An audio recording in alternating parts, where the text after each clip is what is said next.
এক্ষুনি আপনার বাসায় আসার সময় হলো? বাসর ঘরে কেউ এত লেট করে আসে?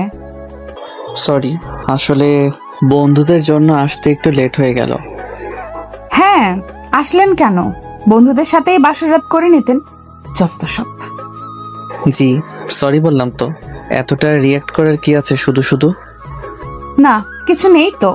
এখন জনাব, আমার দুধ খেয়ে আমায় উদ্ধার করুন। মানে কি বলছেন আপনি? আমি বুঝতে পারিনি। বললাম আমার দুধটা খেয়ে আসল কাজটা শুরু করুন।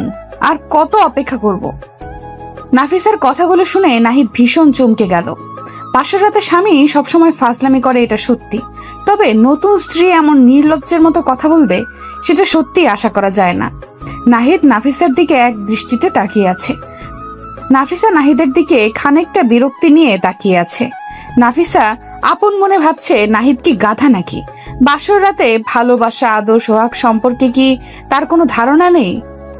এমন অদ্ভুত ভাবে তাকিয়ে কেন আছে? নাফিসা নাহিদকে উদ্দেশ্য করে হকচকিয়ে বলে উঠল, এমন করে তাকিয়েছেন কেন? মনে হচ্ছে চোখ দিয়ে গিলে খাবেন আমায়। না মানে আপনার কথার ধরন দেখে আমি খানিকটা অবাক হয়ে যাচ্ছি। আপনি এমন ভাবে কথা বলছেন কেন? ওমা, আপনার সাথে কেমন করে কে বলবো? আপনি আমার স্বামী, আপনার সাথে কথা বলবো না তো কার সাথে গিয়ে কথা বলবো বলুন? কথা বলা ঠিক আছে, কিন্তু আপনি তো অসভ্যতামি করছেন, এটা তো ঠিক নয়। এ মা, আমি আবার কখন অসভ্যতামি করলাম? কি করেছি বলুন আমায়? কি করেছেন আর কি বলেছেন সেটা আমার থেকেও ভালো আপনি জানেন। এখন একটু সরে বসুন, আমি শুভ। শুয়ে পড়বেন মানে? আজ আমাদের বাসর রাত, সেসব কি ভুলে গেছেন নাকি? বাসর রাত দেখে কি আপনাকে মাথায় তুলে বসে থাকতে হবে নাকি? এমন নির্লজ্জের মতো আচরণ করা বন্ধ করুন, আমার এসব পছন্দ নয়। নাহিদের মুখের কথাটা নাফিসার কানে আসতে নাফিসা চমকে উঠল তো ঠিক, সেই সাথে ভীষণ কষ্টও পেল। অনেকটা আশা ভরসা নিয়ে নাহিদকে বিয়ে করেছে সে। প্রেম ভালোবাসা সবার জীবনেই আসে, তবে নাফিসার জীবনে কখনো এসব আসেনি। কারণ নাফিসা সব সময় নিজের স্বামীর অধিকার নিয়ে ভাবত। পাপ কর্ম থেকে নিজেকে সব সময় আড়াল রেখে চলে সে। কিন্তু আজ সেই স্বামীর কাছে নাফিসার মূল্য নেই। নাফিসা মন খারাপ করে বসে থাকতেই নাহিদ নাফিসার পাশে শুয়ে পড়ল। নাফিসার সাথে একটু কথা বলারও সময় হয়তো তার নেই। নাফিসা কিছু সময় বসে থাকার পর নিশ্চুপ হয়ে নাহিদের পাশে গুটিসুটি হয়ে শুয়ে পড়ল। নাহিদ হঠাৎ করে নাফিসার সাথে এমন আচরণ করছে কেন? কিছুই নাফিসা বুঝতে পারছে না। নাফিসা আপন মনে ভাবছে, নাহিদ কি তাকে মন থেকে মেনে নিতে পারেনি? যদি নাফিসাকে সে মন থেকে নাই বা মেনে নিতে পারে, তবে কেন তাকে বিয়ে করেছে? নাফিসাকে বিয়ে করার জন্য তো কোনো প্রকার চাপ ছিল না। নাফিসা অনেকটা সময় ধরে এসব ভাবলো। নাহিদের কথা ভাবতে ভাবতে কখন যে সে ঘুমিয়ে পড়েছে তা সে বলতে পারবে না। সকালবেলা নাফিসার ঘুম ভাঙলো নাহিদের চিৎকারের শব্দে। নাহিদের চিৎকার শুনে নাফিসা হকচকিয়ে বিছানা থেকে উঠে পড়ে নাহিদের দিকে কৌতূহলপূর্ণ দৃষ্টি নিয়ে তাকালো। নাহিদের দিকে তাকিয়ে নাফিসা প্রশ্নসূচক কণ্ঠে বলতে লাগলো, কি হয়েছে আপনার? সকালবেলা কোনো কারণ ছাড়াই এমন চিৎকার করছেন কেন? তোর কি মনে হয় আমি পাগল? কোনো কারণ ছাড়াই আমি চিৎকার করব? এমন ভাবে কথা বলছেন যে, কি হয়েছে আমায় বলুন তো? কি হয়নি আমায় সেটা বল। রাতে তোকে নিজের কাছে নেইনি বলে সকালবেলা আমায় শক্ত করে জড়িয়ে ধরেছিলি। এতটা নির্লজ্জ কেন তুই? নাহিদের কথা শুনে নাফিসা বুঝতে পারলো তার অপরাধটা আসলে কি। নাহিদকে ঘুমের ঘোরে জড়িয়ে ধরাটা তার অপরাধ ছিল। নাফিসা মাথাটা নিচু করে ফেললো নাহিদের কথা শুনে। নাহিদ নাফিসাকে মাথা নিচু করে থাকতে দেখে আবারও বলতে লাগলো, কি হলো, এখন মাথা নিচু করে আছিস কেন? আমার সাথে নোংরামি করার সময় এটা মনে ছিল না? দেখুন, আমি ইচ্ছে করে আপনাকে স্পর্শ করিনি। আমি ভুলবশত আপনাকে জড়িয়ে ধরেছি। সরি। কিসের সরি? আমি জানি তুই ইচ্ছে করে আমার সাথে এমন করেছিস। তোদের মতো মেয়েদের আমার ভালো করে চেনা আছে। তোরা পুরুষ দেখলেই নিজেদের উপর নিয়ন্ত্রণ রাখতে পারিস না তোরা। নাহিদের কথায় নাফিসার বুকটা কেঁপে উঠল। নাহিদের কথা শুনে নাফিসার বুকটা যেন ক্ষত বিক্ষত হয়ে গেছে। অন্য সব পুরুষের সাথে নাহিদ তার নিজের স্ত্রীকে তুলনা করেছে। এই কথাগুলো কোনোভাবেই মানতে পারছে না নাফিসা। মানুষ অপমান সহ্য করে ঠিক আছে, তবে এমন অপমান কোনোভাবেই সহ্য করা যায় না। নাহিদ নাফিসাকে নিশ্চুপ দেখে নাহিদ আবারও বলল, দেখ, তুই আমার কাছাকাছি আসার কোনো ধরনের চেষ্টা করবি না। আমি তোকে পছন্দ করি না, এই কথাটা মাথায় ঢুকিয়ে নে ভালো করে। নাহিদ বিছানা থেকে রাগে ফুঁসতে ফুঁসতে উঠে গেল। সকাল সকাল নাফিসা তার মুডটাই খারাপ করে দিয়েছে। নাহিদ বিছানা থেকে উঠে ফ্রেশ হতে চলে যায়। নাফিসা খানিক সময় বিছানায় বসে নাহিদের কথাগুলো ভাবতে থাকে। অতঃপর নাফিসা একটা দীর্ঘশ্বাস ফেলে সেও ফ্রেশ হতে চলে যায়। নাহিদ ফ্রেশ হয়ে আসতেই দেখতে পায় নিজের ফোনটা হাতে নিল। ফোনটা হাতে নিতেই নাহিদ চমকে উঠল, কারণ নাহিদের ফোনে তার ভালোবাসার প্রিয়জন ডজন খানেক মিসড কল দিয়েছে। নাহিদ দ্রুত রোজের নাম্বারে কল রিডায়াল করলো। দুবার কল হতেই রোজ নাহিদের কলটা পিক আপ করতেই নাহিদকে উদ্দেশ্য করে শক্ত গলায় বলল, সরি, বাসর রাতে কল করে আপনাকে বিরক্ত করলাম। কিসের বাসর রাত আর কিসের বিরক্ত? পাগল হয়ে গেলে নাকি? পাগল দেখেই তো এখনো আপনার সাথে কথা বলছি। একজন বিবাহিত পুরুষের সাথে আমি এখনো কথা বলছি। রোজ, তুমি যা ভাবছো তা ঠিক নয়। আমি নাফিসার শরীরে একটিবারের জন্য হাত লাগাইনি। আমার মনে প্রাণে শুধুমাত্র তুমি আছো। আমি যদি আপনার মনেই থাকতাম তবে আপনি আমায় বিয়ে করতেন, অন্য কাউকে নয়। আরে পাগলি, তুমি তো জানো আমি পরিবারের চাপে পড়ে বিয়েটা করেছি। আমার কোনো ইচ্ছা ছিল না এই বিয়েতে, বিশ্বাস করো। জানি আমি, টিপে ইচ্ছে ছিল আর না ছিল, তাই তো সারা রাত নিজের নতুন বউয়ের সাথে রোমান্টিক ভালোবাসার আদান প্রদান করেছেন।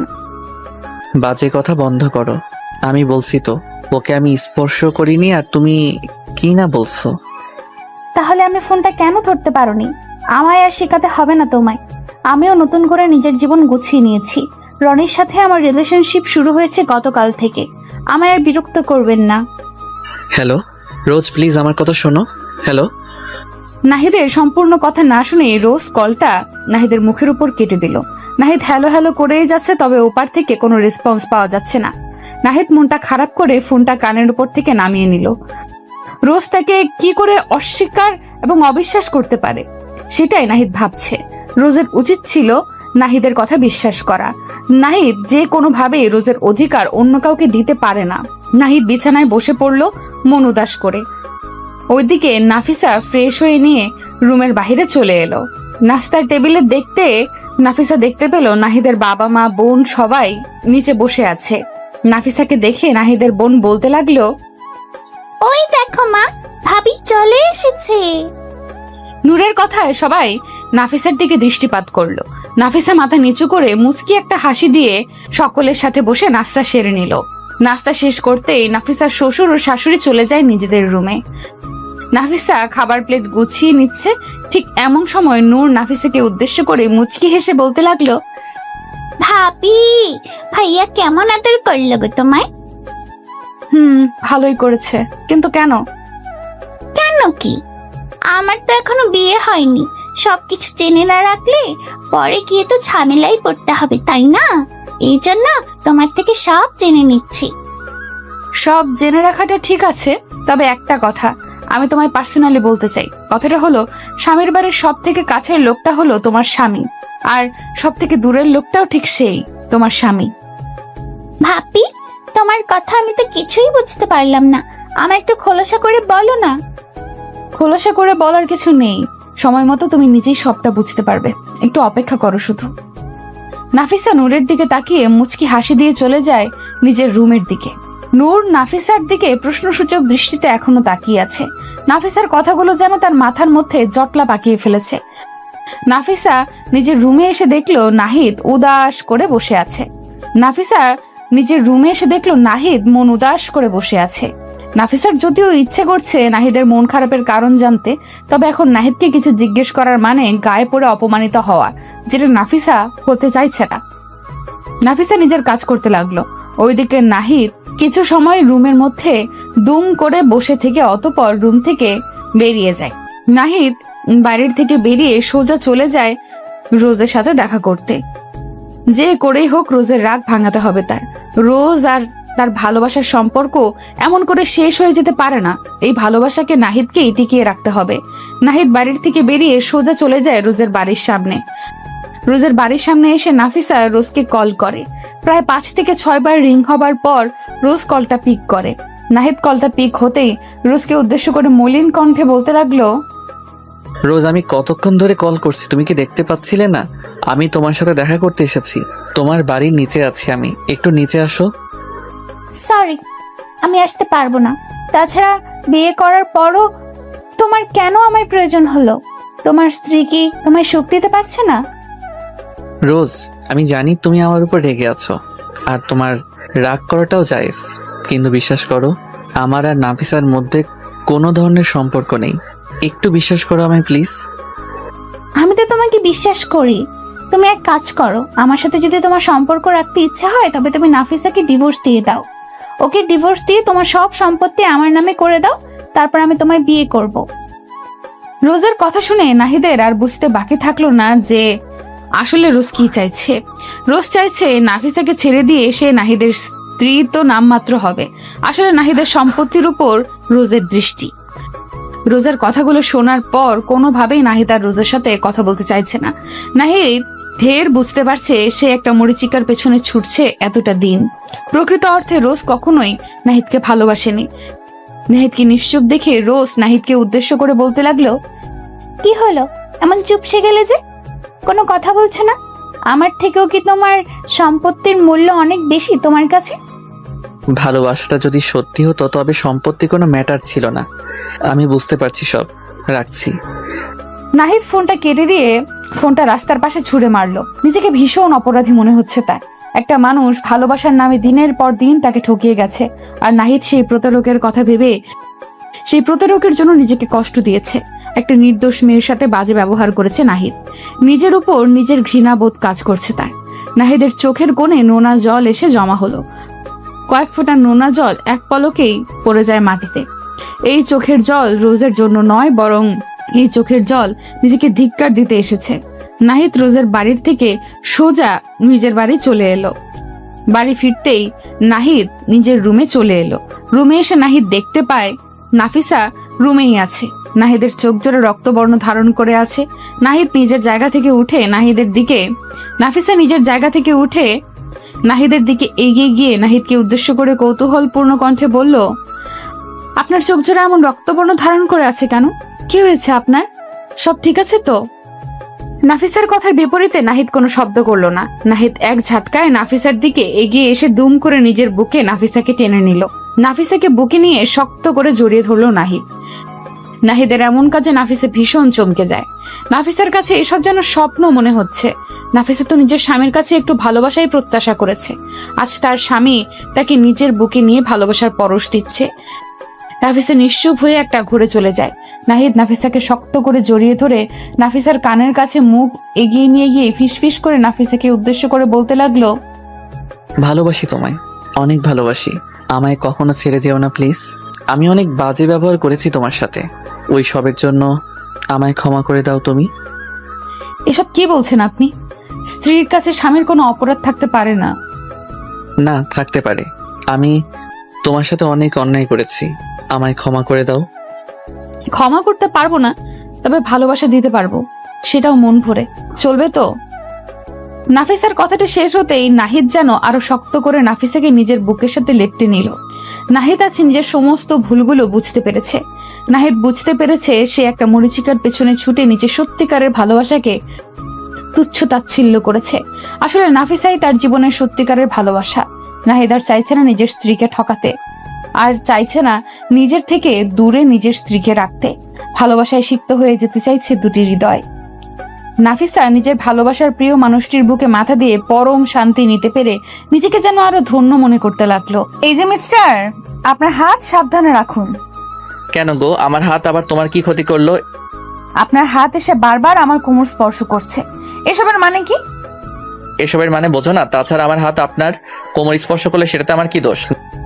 আপনার কি দোষ মানে? আমার কোমর স্পর্শ করে বলছেন আপনার কোনো দোষ নেই? না তো, আমি আপনার কোমর স্পর্শ করলেও কি আমার মনের মধ্যে তো আর কোনো পাপ নেই? Shut up! রাস্তাঘাটে মেয়ে দেখলে লুচ্চামি করতে ইচ্ছে করে, তাই না? হয়তো তাই করে। বাই দ্য ওয়ে, আমার স্পর্শ আপনার ভিতরে কেমন অনুভূতি জাগালো সেটা তো বললেন না মিস। এটা যদি পাবলিক প্লেস না হতো না, বিশ্বাস করুন আপনার এই অসভ্যতামের সঠিক জবাব আমি নিজেই দিয়ে দিতাম। তাই নাকি? তাহলে বলুন কোথায় আসতে হবে? আমার স্পর্শ পাওয়ার পর সব নারী এমন পাগল হয়ে যায়, বারবার চায় আমার স্পর্শ। পাই আল্লাহ, কোথায় যাব আমি? স্টুপিড। কলেজ ক্যাম্পাসের সামনে অধরার কোমর স্পর্শ করে নোংরামি করে অয়ন। অয়নের এমন নোংরামি দেখে রাগে ফুঁসতে থাকে অধরা। কলেজের ভিপি যদি এমন নোংরামি কাজ করে ক্যাম্পাসের মধ্যে তবে সেটা কোনোভাবেই সুখকর ব্যাপার নয়। অধরা অয়নকে চোখ রাঙানি দিয়ে ক্যাম্পাস থেকে বেরিয়ে বাড়ির উদ্দেশ্যে রওনা দিল। অধরার সারা শরীর রাগে জ্বলে যাচ্ছে। একটা ছেলে এতটা নোংরা মানসিকতার কেমন করে হতে পারে, সেটাই তো ভাবছে অধরা। পুরো কলেজের সকল স্টুডেন্টের সামনে অয়ন এমন একটা কাজ করেছে, অধরার চোখ থেকে জল চলে আসছে প্রায়। অয়ন তাকে স্পর্শ করেছে বলে নয়, বরং অয়নকে তার উচিত জবাব দিতে না পেরে অধরার চোখে জল আসছে।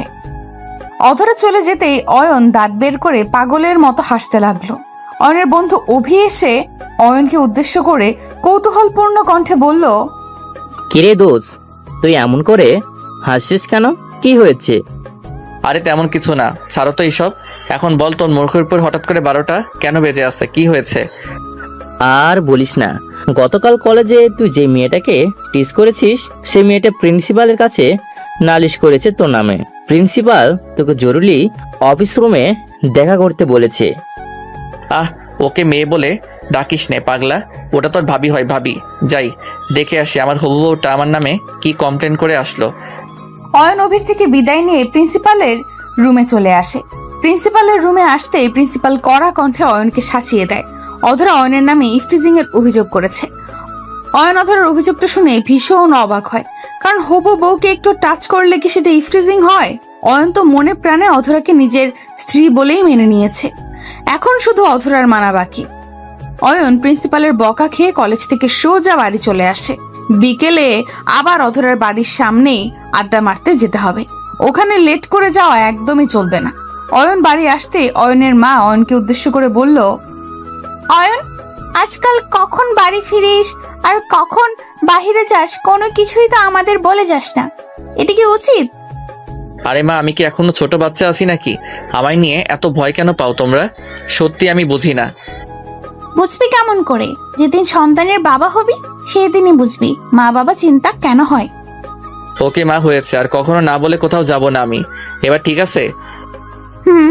ফ্রেশ হয়ে আয়, আমি খাবার দিচ্ছি। ওকে, এখনই আসছি। অয়ন ফ্রেশ হয়ে এসে খাবার খাচ্ছে আর আপন মনে অধরার কথা ভাবছে। অধরার সাথে এতটা বাজে ব্যবহার করার পরেও মেয়েটা অয়নের উপর হাত তুলছে না। কেন তুলছে না? তবে কি অয়নকে সে পছন্দ করে? না, মুখে মুখে তো অয়নকে সহ্য করতেই পারে না অধরা, তাহলে পছন্দ করবে কেমন করে? অয়ন খাবার শেষ করে খানিক সময় রেস্ট করে বাড়ি থেকে বেরিয়ে সোজা চলে যায় অধরার বাড়ির সামনে। অধরার বাড়ির সামনে এসে অয়ন অধরার জন্য অপেক্ষা করছে। রোজ এই সময় অধরা বাড়ি থেকে বাইরে বের হয়। অয়ন খানিক সময় অপেক্ষা করতেই অধরা নিজের বাড়ি থেকে বেরিয়ে এলো। অয়ন প্রতিদিনের মতো ঠিক অধরার পেছন পেছন চলতে লাগলো। অধরা অয়নকে দেখতে পেয়ে ভীষণ বিরক্তি বোধ করছে। অয়ন পেছন থেকে অধরাকে উদ্দেশ্য করে মৃদু কণ্ঠে বলতে লাগলো, কি হলো জনাবা, এত চুপ কেন? আজ বুঝি আর ঝাড়ি দিবেন না? দেখুন, আমি আপনার সাথে কথা বলতে চাই না, তারপরও কেন আমায় বিরক্ত করছেন? কি চাই আপনার? যা চাই তাই দিবেন? যদি আমার সাধ্যের মধ্যে থাকে তবে অবশ্যই চেষ্টা করব। আমার তো টাকা পয়সার প্রয়োজন নেই, শুধু আপনার ভালোবাসার প্রয়োজন। এটা দিয়ে দাও, আমি আর কোনো ধরনের ফাইজলামি করব না, প্রমিস। অয়নের কথাটি শুনে অধরা তাচ্ছিল্যকর একটা হাসি দিয়ে ফেললো। অয়ন অধরার হাসির শব্দ শুনে ভীষণ অবাক হয়ে যায়। অয়ন অধরাকে আবারও বলতে লাগলো, কি হলো, হঠাৎ করে হাসছো কেন? আমি কি কোনো জোকস বলেছি? আমার থেকে ভালোবাসা চাইতে আপনার একটু লজ্জা করলো না? মানে কি ভাবেন আপনি নিজেকে? আপনার এই অত্যাচার সহ্য করছি বলে কি আপনার সব কথা আমি নীরবে মেনে নেব? আপনাকে ভালোবাসার কথা আমি কখনো ভাবতেও পারি না। আপনি একটা ওয়েট, তোমার ভাবনার কথা আমি জানতে চাইনি। যতদিন আমায় ভালোবাসা না দিবে ততদিন এই অয়ন চৌধুরীর রোমান্টিক অত্যাচার সহ্য করতে হবে। তোমার সাথে ভালোভাবে কথাই বলা যায় না। আপনাকে কথাও কেউ বলতে বলেনি, আর না বলেছে বিরক্ত করতে। প্লিজ আমায় আর জ্বালাতন করিয়েন না। তোমার এই মিষ্টি কথায় চিরা ভিজবে না, আমি তো জ্বালাবোই, আরো বেশি করে জ্বালাবো। অয়ন কথাটি শেষ করতেই অধরার হাত ধরে ফেললো। অধরা কিছুতেই বুঝতে পারলো না। অয়ন হাত ধরতেই অধরা অয়নের হাত থেকে নিজের হাতকে ছাড়িয়ে নিতে চেষ্টা করলো, তবে অয়ন বেশ শক্ত করে অধরার হাত চেপে ধরেছে, যার ফলে অধরা কোনোভাবেই অয়নের হাতের মুঠো থেকে নিজের হাত ছাড়াতে পারছে না। অধরার মেজাজটা ভীষণ খারাপ হয়ে যায়।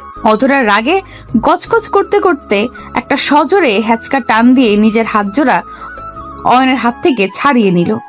অয়ন অধরাকে কিছু বলতে যাবে তার আগেই অধরা ভীষণ কর্কশ কণ্ঠে অয়নকে উদ্দেশ্য করে বলল, দেখুন অয়ন, আমি চাই না পাবলিক প্লেসে আপনার সাথে কোনো খারাপ কিছু করতে।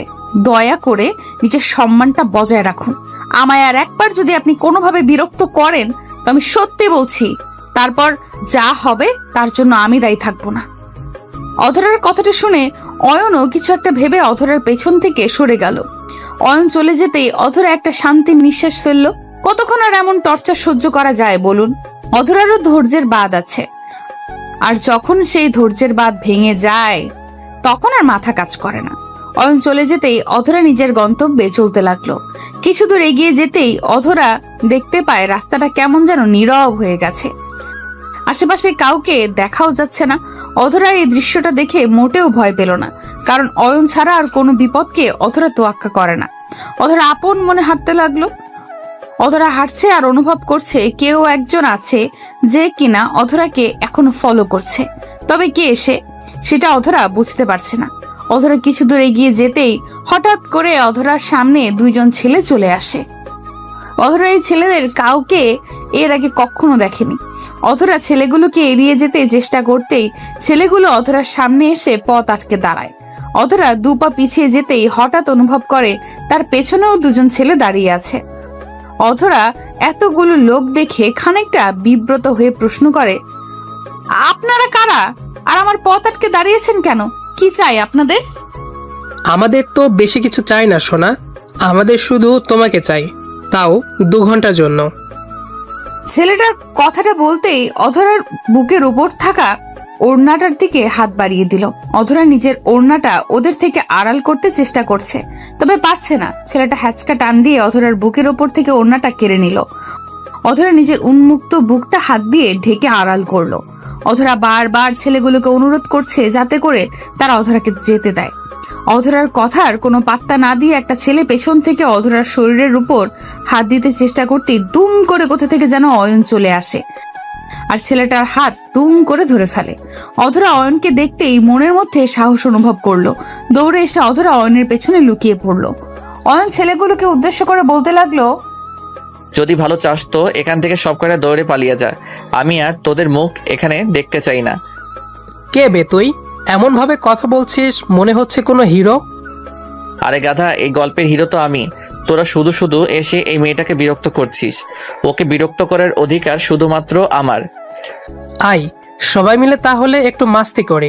শুধু শুধু আমাদের সাথে শত্রুতা করার মানে আছে কি? মস্তি তো আমিও করতে চাই, তবে তোদের সাথে। এই মেয়ের সাথে মস্তি করার কোনো ইচ্ছা নাই আমার, কারণ এই মেয়েটাকে আমি মন থেকে ভালোবাসি। তাই নাকি?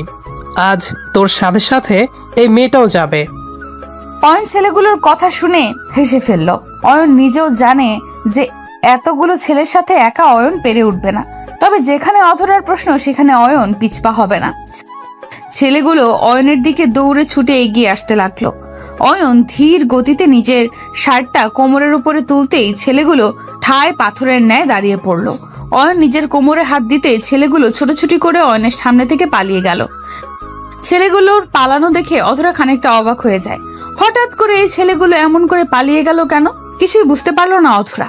ছেলেগুলো চলে যেতেই অয়ন অধরাকে উদ্দেশ্য করে বলল, আমি সাথে আসলে তো সমস্যা শুরু হয়ে যায়। আমায় তাড়িয়ে দিতে পারলেই তুমি বেঁচে যাও। দেখেছো আমার না থাকার পরিণামটা কি হতে পারে? সেসব না হয় বুঝলাম, তবে এটা বুঝতে পারছি না যে ছেলেগুলো এমন ভাবে পালিয়ে গেল কেন। আপনি কি ওদের চেনেন আগে থেকে? এদেরকে আমি চিনব কোথা থেকে? নিজের ক্লাসের স্টুডেন্টদেরও ঠিকমতো চিনি না, আবার এই বখাটেগুলো। ওদেরকে বখাটে বললেন কেন? ওরা আর আপনি তো এক, দুজনের কাজই এক, ইফটিজিং করা। তাই না? ওরা আর আমি এক না। ওকে, আমি একজনকে জ্বালাতন করি, তাও তাকে ভালোবাসি বলে, আর ওরা তো সবার সাথে এমন করে। ওরা আর আমি এক হলাম কেমন করে? পাপ অল্প করা আর বেশি করা এক ব্যাপার, আপনাকে বুঝিয়ে লাভ নেই। এটা কি হলো? আমি তোমাকে সাহায্য করলাম আর তুমি আমায় ধন্যবাদ না দিয়ে এমনভাবে অপমান করছো? এটা কিন্তু একদম ঠিক কথা না অধরা। ও আচ্ছা, ধন্যবাদ হয়েছে। হুম, কেউ আমায় ধন্যবাদ বললে আমি তাকে রিটার্ন কিছু দিয়ে দিই, আর তোমাকে রিটার্ন কিছু দিতে চাই। আপনি আমায় আবার কি রিটার্ন দিবেন? সেটা না হয় আমি নিজেই বুঝে নিলাম, তোমায় ভাবতে হবে না। অয়ন কথাটা বলতেই অধরার দিকে এগিয়ে এলো। অধরা অয়নের দিকে এক দৃষ্টিতে তাকিয়ে আছে। অধরা বোঝার চেষ্টা করছে অয়ন কি করতে চলেছে। অয়ন অধরাকে বেশি সময় দিল না। দুম করে অধরার গালের উপর নিজের হাত জোড়া চেপে ধরল। অধরার গালে চুমু পড়তেই অধরা চোখ জোড়া ছানা বড়া হয়ে যায়। অয়ন অধরার গালে চুমু খেয়ে অধরাকে বাই বলে দ্রুত চলে যায়। অধরা নিজের গালের উপর হাত জোড়া রেখে অবাক হয়ে ঠায় দাঁড়িয়ে থাকলো। অয়ন অধরার সামনে আর দাঁড়ালো না, কারণ অয়ন জানে এরপর অধরার রিয়াকশনটা দেখার মতো হবে। আর অয়ন কোনোভাবেই চায় না মুডটা খারাপ করতে, তাই খানিকটা পালিয়েই গেল অয়ন। অধরা বাড়ি আসার পর থেকে কেন জানি নিজের অজান্তেই বারবার অয়নের কথা ভাবতে লাগলো সে। অয়নের প্রতি হঠাৎ করে এতটা ভালো লাগা কেমন করে জন্মালো তার, এর উত্তরটা অজানা হয়ে আছে। 2 দিন ধরে অয়ন আর অধরার কোনো দেখা হয়নি, আর না হয়েছে কোনো কথা। অধরাও এই 2টি দিন অয়নকে না দেখতে পেয়ে, অয়নের সাথে কথা না বলতে পেরে মনমরা হয়ে গেছে। কোনো কাজেই তার মন বসছে না। বারবার অয়নের ফাজলামি ইফটিজিং গুলো মিস করছে সে। ছেলেটা তো আর কারোর সাথে এমন করে না, শুধু তো অধরার সাথেই এমন করে। অধরা অয়নের মাঝে নিজের ভালোবাসাকে খুঁজতে লাগলো। 2 দিন পর হঠাৎ করেই অধরার বাড়ির কলিং বেলটা বেজে উঠল। নিজের রুম থেকে বেরিয়ে আসার কোনো ইচ্ছা না থাকার পরেও অধরা বেরিয়ে এসে দরজা খুলতেই দেখতে পায় অয়ন আর তার পাশে কিছু লোক আছে। অধরা একটু চমকে গিয়ে বলে উঠল, অয়ন, ওনারা কারা? আর তুমি এতদিন পর কোথা থেকে এলে? কোথায় ছিলে তুমি? আমি তো বিয়ের প্রিপারেশন নিচ্ছিলাম, তাই তোমার সাথে দেখা করতে পারিনি। এই যে বাবা মাকে নিয়ে চলে এলাম পাকা কথা বলার জন্য। অয়নের কথার কোনো আগামাথা খুঁজে পেল না অধরা। শুধুমাত্র অবাক হয়ে দরজার সামনে দাঁড়িয়ে থাকলো সে। অয়নের গলার কণ্ঠস্বর পেতেই অধরার বাবা মা চলে আসলো। ওনারা আগে থেকেই জানতো অয়নের ব্যাপারে, আর আজ যে তারা দেখা করতে আসবে, অধরাকে দেখতে আসবে, সেটাও তারা আগে থেকেই জানতো। তবে অধরাকে সারপ্রাইজ দিবে বলে তাকে কিছু জানানো হয়নি। অতঃপর আর কি, অয়ন আর অধরার বিয়ের কথা পাকা হয়ে যায়। বিয়ের কথা পাকা হবার আগে অধরার থেকে তার সিদ্ধান্ত জিজ্ঞেস করতেই অধরা প্রথমে তো সরাসরি না করে দেয়। তবে অয়ন তো আর যেমন তেমন পাগল না, আস্ত একটা পাগল। ঠিক অধরাকে রাজি করিয়েই নিল। আর ঠোঁটের দিকে এক দৃষ্টিতে তাকিয়ে আছো কেন? কোথায় তাকালাম? আমি তো তোমার চোখের দিকে তাকিয়ে আছি। মিথ্যা বলো না, আমি দেখেছি কোথায় তাকিয়েছো। তোমার চোখ খারাপ হয়ে গেছে। আমার চোখ কেন খারাপ হতে যাবে? আমার মতো ভালো চোখের মানুষ তুমি আর দুটো খুঁজে পাবে? আপনার চোখ সম্পর্কে আমার আইডিয়া আছে। এখন বলুন, আর কত সময় ধরে এখানেই বসে থাকবেন? বাড়ি ফিরবেন না? না, ফিরবো না। আজ সারাদিন আমরা এখানে বসে গল্প করব। না, আমার এসব পছন্দ হয় না। আমি শুনেছি রেস্টুরেন্টে এসে অনেক ছেলে মেয়ে বাজে কাজ করে। আমি ওসব করতে চাই না। আমি বাড়ি ফিরবো। বাজে কাজ কি করে? তাছাড়া একটু আধটু করলে সমস্যা হয় না? আয়ান কথাটা বলতেই একটা দুষ্টু হাসি দিল। আফিফার সাথে আয়ানের ভালোবাসার সম্পর্ক প্রায় বছর খানিক হবে। এই 1 বছরের সম্পর্কের মাঝে আয়ান আফিফার শরীরে স্পর্শ তো দূর, আফিফা আয়ানকে একটিবারও আফিফার হাত ধরে হাঁটার অনুমতিও দেয়নি। আয়ান যদিও অনেকবার চেষ্টা করেছে আফিফার হাত ধরতে, তবে আফিফা সাফ সাফ আয়ানকে জানিয়ে দেয় যে তার এসবে কোনো আগ্রহ নেই। তাছাড়া আফিফা চায়ও না আয়ান আর তার মাঝে কোনো ধরনের পাপ জায়গা পাক। সেদিন আয়ান ইচ্ছে করে আফিফার হাত স্পর্শ করে। আফিফা সাথে সাথে নিজের হাত সরিয়ে নিয়ে আয়ানকে বলে বিয়ে করে নিতে, তারপর পবিত্রভাবে তাকে স্পর্শ করতে। তবে আয়ান বিয়ে করতে পারছে না, কারণ আফিফার বাবা কখনো আয়ান আর আফিফার সম্পর্ক মেনে নেবে না। আয়ানের কথাটা আফিফার একটুও পছন্দ হলো না। আফিফা আয়ানের দিকে অগ্নি দৃষ্টিতে তাকাতেই আয়ান একটা মুচকি হাসি দিয়ে আফিফাকে উদ্দেশ্য করে বলল, আরে পাগলি, মজা করছিলাম। তুমি জানো না আমি কেমন? অযথা ভয় কেন পাও তুমি? অযথা ভয় না, আজ তোমার মাথায় এই চিন্তাটা আসছে। আগামীকাল সত্যি সত্যি তুমি জেদ করবে। তোমার আবদার পূরণ করাটা আমার পক্ষে সম্ভব হবে না, তাই কি? আর শোনো, আমার মনের মধ্যে অনেক ইচ্ছা আছে। আমি মেনে নিচ্ছি আমি অনেক কিছু চাই, কিন্তু তার মানে এটা নয় আমি তোমাকে জোর করব। আমি আসছি, আমার ভালো লাগছে না কথা বলতে। আফিফা কথাটা বলতেই নিজের জায়গা থেকে উঠে পড়ল। আয়ান আফিফার দিকে প্রশ্নসূচক দৃষ্টিতে তাকালো। আয়ান আপন মনে ভাবছে যে আয়ান তো আফিফার সব কথা মেনে নিল, তবে কেন আফিফা এখন উঠে পড়ছে? আয়ান আফিফার হাত ধরতেই আফিফা আয়ানের দিকে আবারও অগ্নিদৃষ্টি নিক্ষেপ করলো। আয়ান সাথে সাথে আফিফার হাত ছেড়ে দিল। আয়ান আফিফাকে উদ্দেশ্য করে বলল, এমন করছো কেন? আমি তো বললাম আমার কোনো বাজে ইচ্ছে নেই, তারপরও তুমি এমন করে চলে যাবে? দেখো আয়ান, আমাদের সম্পর্কের অনেক বছর হয়ে গেছে। আমি চাইছি না এই লুকোচুরিটা আর হোক। তোমার যদি আমায় বিয়ে করার সাহস থেকে থাকে তবে পরিবারকে জানাও, অন্যথায় এই সম্পর্কটা এখানেই শেষ। আফিফা কথাটা বলতেই রেস্টুরেন্ট থেকে হনহন করে বেরিয়ে যায়। আয়ান ঠায় থ হয়ে বসে আছে। আফিফার কথাগুলো যেন তার মাথার উপর দিয়ে গেছে। আয়ান আফিফার শেষে বলা কথাটার মানে বুঝতে পারল না। আফিফার কথাটা যেন আয়ানের বুকের মধ্যে তীব্র আঘাত করলো। আফিফার সাথে আজকের পর থেকে আয়ানের কোনো সম্পর্ক থাকবে না। এটা শোনার পর আয়ানের চোখের পাতা যেন ভারী হয়ে এলো। আয়ান অনেকভাবে চেষ্টা করেছে আফিফার পরিবারকে মানিয়ে আফিফাকে বিয়ে করতে, তবে আফিফার বাবা সরাসরি আয়ানকে তার মেয়ের জীবন থেকে সরে যেতে বলেছে। আর আজ আফিফাও সেটাই বলল। আয়ানের বুকের মাঝে যেন পাহাড় সমান কষ্ট এসে জমা হলো। আয়ান কিছু সময় আফিফার কথা ভাবার পর নিজের জায়গা থেকে উঠে পড়ল। ভালোবাসায় বিশ্বাস থাকা জরুরি। যেই ভালোবাসায় বিশ্বাস নেই সেই ভালোবাসা থাকার থেকে না থাকাই উত্তম। আয়ান রেস্টুরেন্ট থেকে বেরিয়ে সোজা নিজের বাড়ি চলে আসে। বাড়ি আসতেই আয়ান দেখতে পায় তার মা বাবা তৈরি হচ্ছে, হয়তো কোথাও যাবেন তারা। আয়ান সেই দিকে না তাকিয়ে নিজের রুমের দিকে চলতে লাগলো। আয়ানকে চলে যেতে দেখে তার মা পেছন থেকে আয়ানকে উদ্দেশ্য করে বলল, কিরে, কোথায় ছিলি সারাদিন? তোকে ফোন করেও পাওয়া যায় না আজকাল। না মা, আসলে একটু বাইরে ছিলাম, তাই আর কি। আচ্ছা শোন, আমি আর তোর বাবা মিলে একটা মেয়েকে দেখতে যাচ্ছি, তুই বাড়িতেই থাকিস, ঠিক আছে? একটা মেয়েকে দেখতে যাচ্ছ মানে? কোন মেয়েকে দেখতে যাচ্ছ? আরে তোকে তো বলা হয়নি, তোর বাবার বন্ধুর মেয়েকে দেখতে যাচ্ছি। মেয়েটা মাশাআল্লাহ অনেক ভালো আর দেখতেও সুন্দরী, তোর ভীষণ পছন্দ হবে। বাহ, আমায় না জানিয়ে তোমরা আমার জন্য মেয়ে দেখতে যাচ্ছ? ভালো মতো ব্যাপারটা শোনো মা, আমি এখন বিয়ে করতে পারবো না, আমার সমস্যা আছে। তোর কোনো কথাই আমি শুনবো না। সেই 2 বছর ধরে বলছিস, আজ না পরে পরে। আমাদেরও তো ইচ্ছে করে নাতি নাতনি নিয়ে খেলা করার। দেখো, আমি আমার কথা বলে দিয়েছি, আমি এখন বিয়ে করতে পারবো না, এটাই হচ্ছে ফাইনাল। আয়ান কথাটা শেষ করতেই হনহন করে নিজের রুমে চলে যায়। আয়ানের কথা শুনে তার বাবা মায়ের মুখ শুকিয়ে যায়। তারা অনেক আশা নিয়েছিল যে আয়ানের জন্য তাদের পছন্দ করা মেয়েকে আনবে, কিন্তু আয়ান তো সরাসরি না করে দিল। তাছাড়া আয়ানের বাবা মায়ের পছন্দ করা মেয়েটা দেখতেও বেশ সুন্দরী, তাই আয়ানের পছন্দ তার বলার অপেক্ষায় রাখে না। কিন্তু আয়ান তাদের সব আশাকে এক ঝটকায় শেষ করে দিল। আয়ান নিজের রুমে এসে মন খারাপ করে বসে আছে। কোনো কিছুতেই মন লাগছে না তার। বুকের মধ্যে তীব্র ব্যথা করছে আয়ানের। আফিফার কথা ভীষণ করে মনে পড়ছে তার। আয়ান কিছু সময় বিছানায় বসে থাকতে হঠাৎ করে আয়ানের ফোনে কল চলে এলো। আয়ান বেশ দ্রুত নিজের ফোনটা বের করতে চেষ্টা করলো। আয়ান ভাবছে হয়তো আফিফা কল করেছে। আয়ান পকেট থেকে ফোনটা বের করে হাতে নিতেই ফোনের স্ক্রিনে তাকায়। ফোনের স্ক্রিনে তাকাতে আয়ানের ঠোঁটের উপর থেকে হাসির ঝলকটা উধাও হয়ে যায়। আয়ান যা ভেবেছে তেমন কিছু না।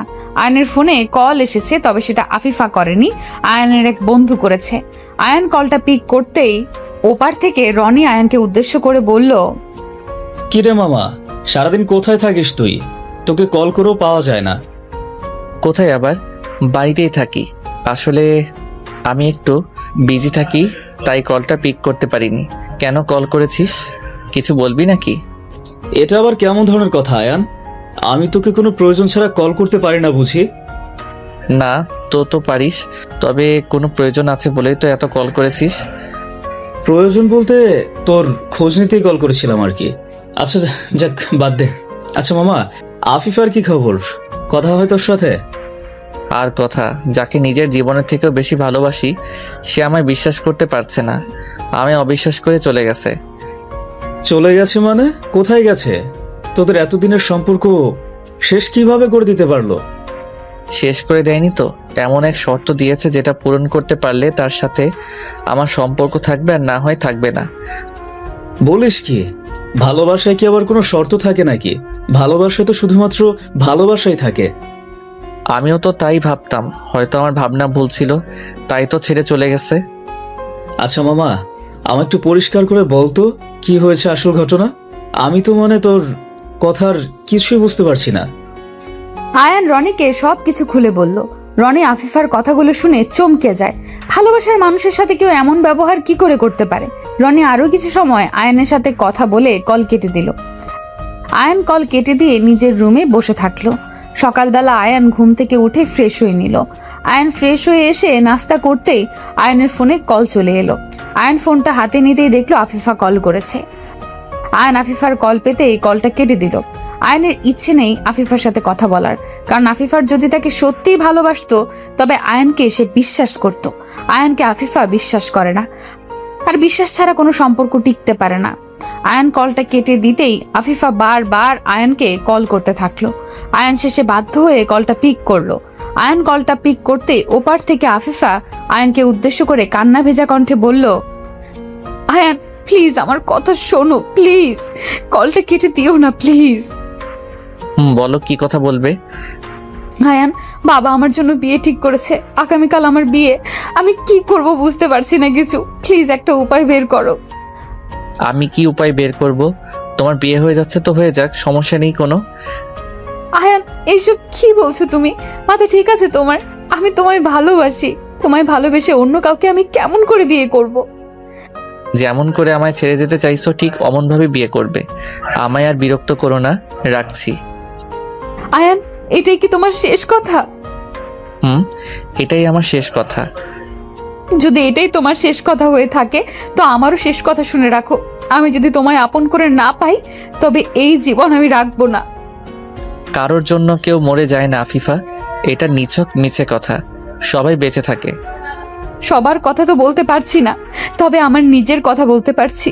সুখবরটা খুব শীঘ্রই পাবে আশা করি। আফিফা কথাটা বলতেই কলটা কেটে দিল। আয়ান আর দ্বিতীয়বার কল করলো না, কারণ আয়ান ভাবছে হয়তো আফিফা মজা করছে তার সাথে। আজ অব্দি সবাই বলে প্রিয়জনের জন্য জীবন দিয়ে দিতে পারে, মরে যেতে পারে, তবে সেটা শুধুমাত্র কথার কথা থাকে, সত্যিটা ভিন্ন হয়ে থাকে। আর আয়ান আর কি বা করবে?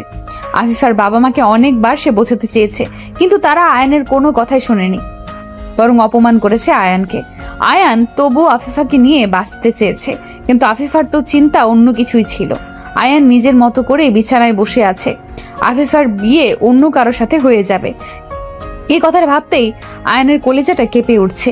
নিজের ভালোবাসার মানুষটিকে অন্যের সাথে সহ্য করতে পারবে না আয়ান। আয়ান আফিফার কথা ভাবতে লাগলো আপন মনে। কিছু সময় আফিফার কথা ভাবতেই আয়ানের রুমে চলে আসে তার মা।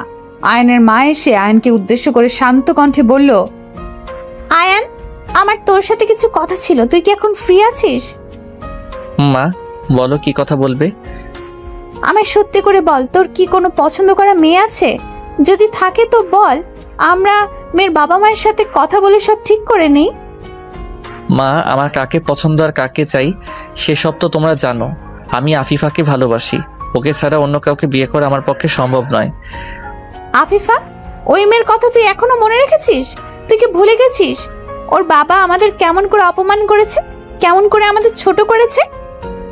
আমি কিছু ভুলে যাইনি, তবে আফিফা তো কিছু করেনি, ভুল ওর বাবা করেছে। আফিফার কোনো ভুল ছিল না মা। আফিফার পক্ষে কথা বলা বন্ধ করে দে। ওই মেয়ে ওর বাবার মতো। যদি ওই মেয়ে তোকে সত্যি ভালোবাসতো তবে তোর কাছে ছুটে চলে আসতো, বাবা মায়ের জন্য অপেক্ষা করতো না। আমার কাছে যেমন তোমরা গুরুত্বপূর্ণ, ঠিক তেমনি ওর কাছে ওর বাবা মা গুরুত্বপূর্ণ, তাই ও কোনো সিদ্ধান্ত নিতে পারছে না। তুই যত যাই বলিস, আমরা আর গায়ে পড়ে অপমানিত হতে পারবো না বাপু। ওই মেয়েকে নিয়ে আমাদের মনে আর কোনো ইচ্ছে নেই। আয়ানের মা কথাটা বলতেই চলে যায় আয়ানের রুম থেকে। আয়ান আগে থেকেই জানতো তার মা এই সম্পর্কে কোনো বিশেষ আগ্রহ দেখাবে না, কারণ আফিফার বাবা যেভাবে তাদের অপমান করেছে তারপর আর আফিফাকে নিয়ে কোনো ভাবনা থাকা অন্তত তাদের পক্ষে সম্ভব নয়। আয়ানের রুম থেকে তার মা চলে যেতেই আয়ান একটা দীর্ঘশ্বাস ফেলে আফিফার ভাবনায় মগ্ন হয়ে পড়ল।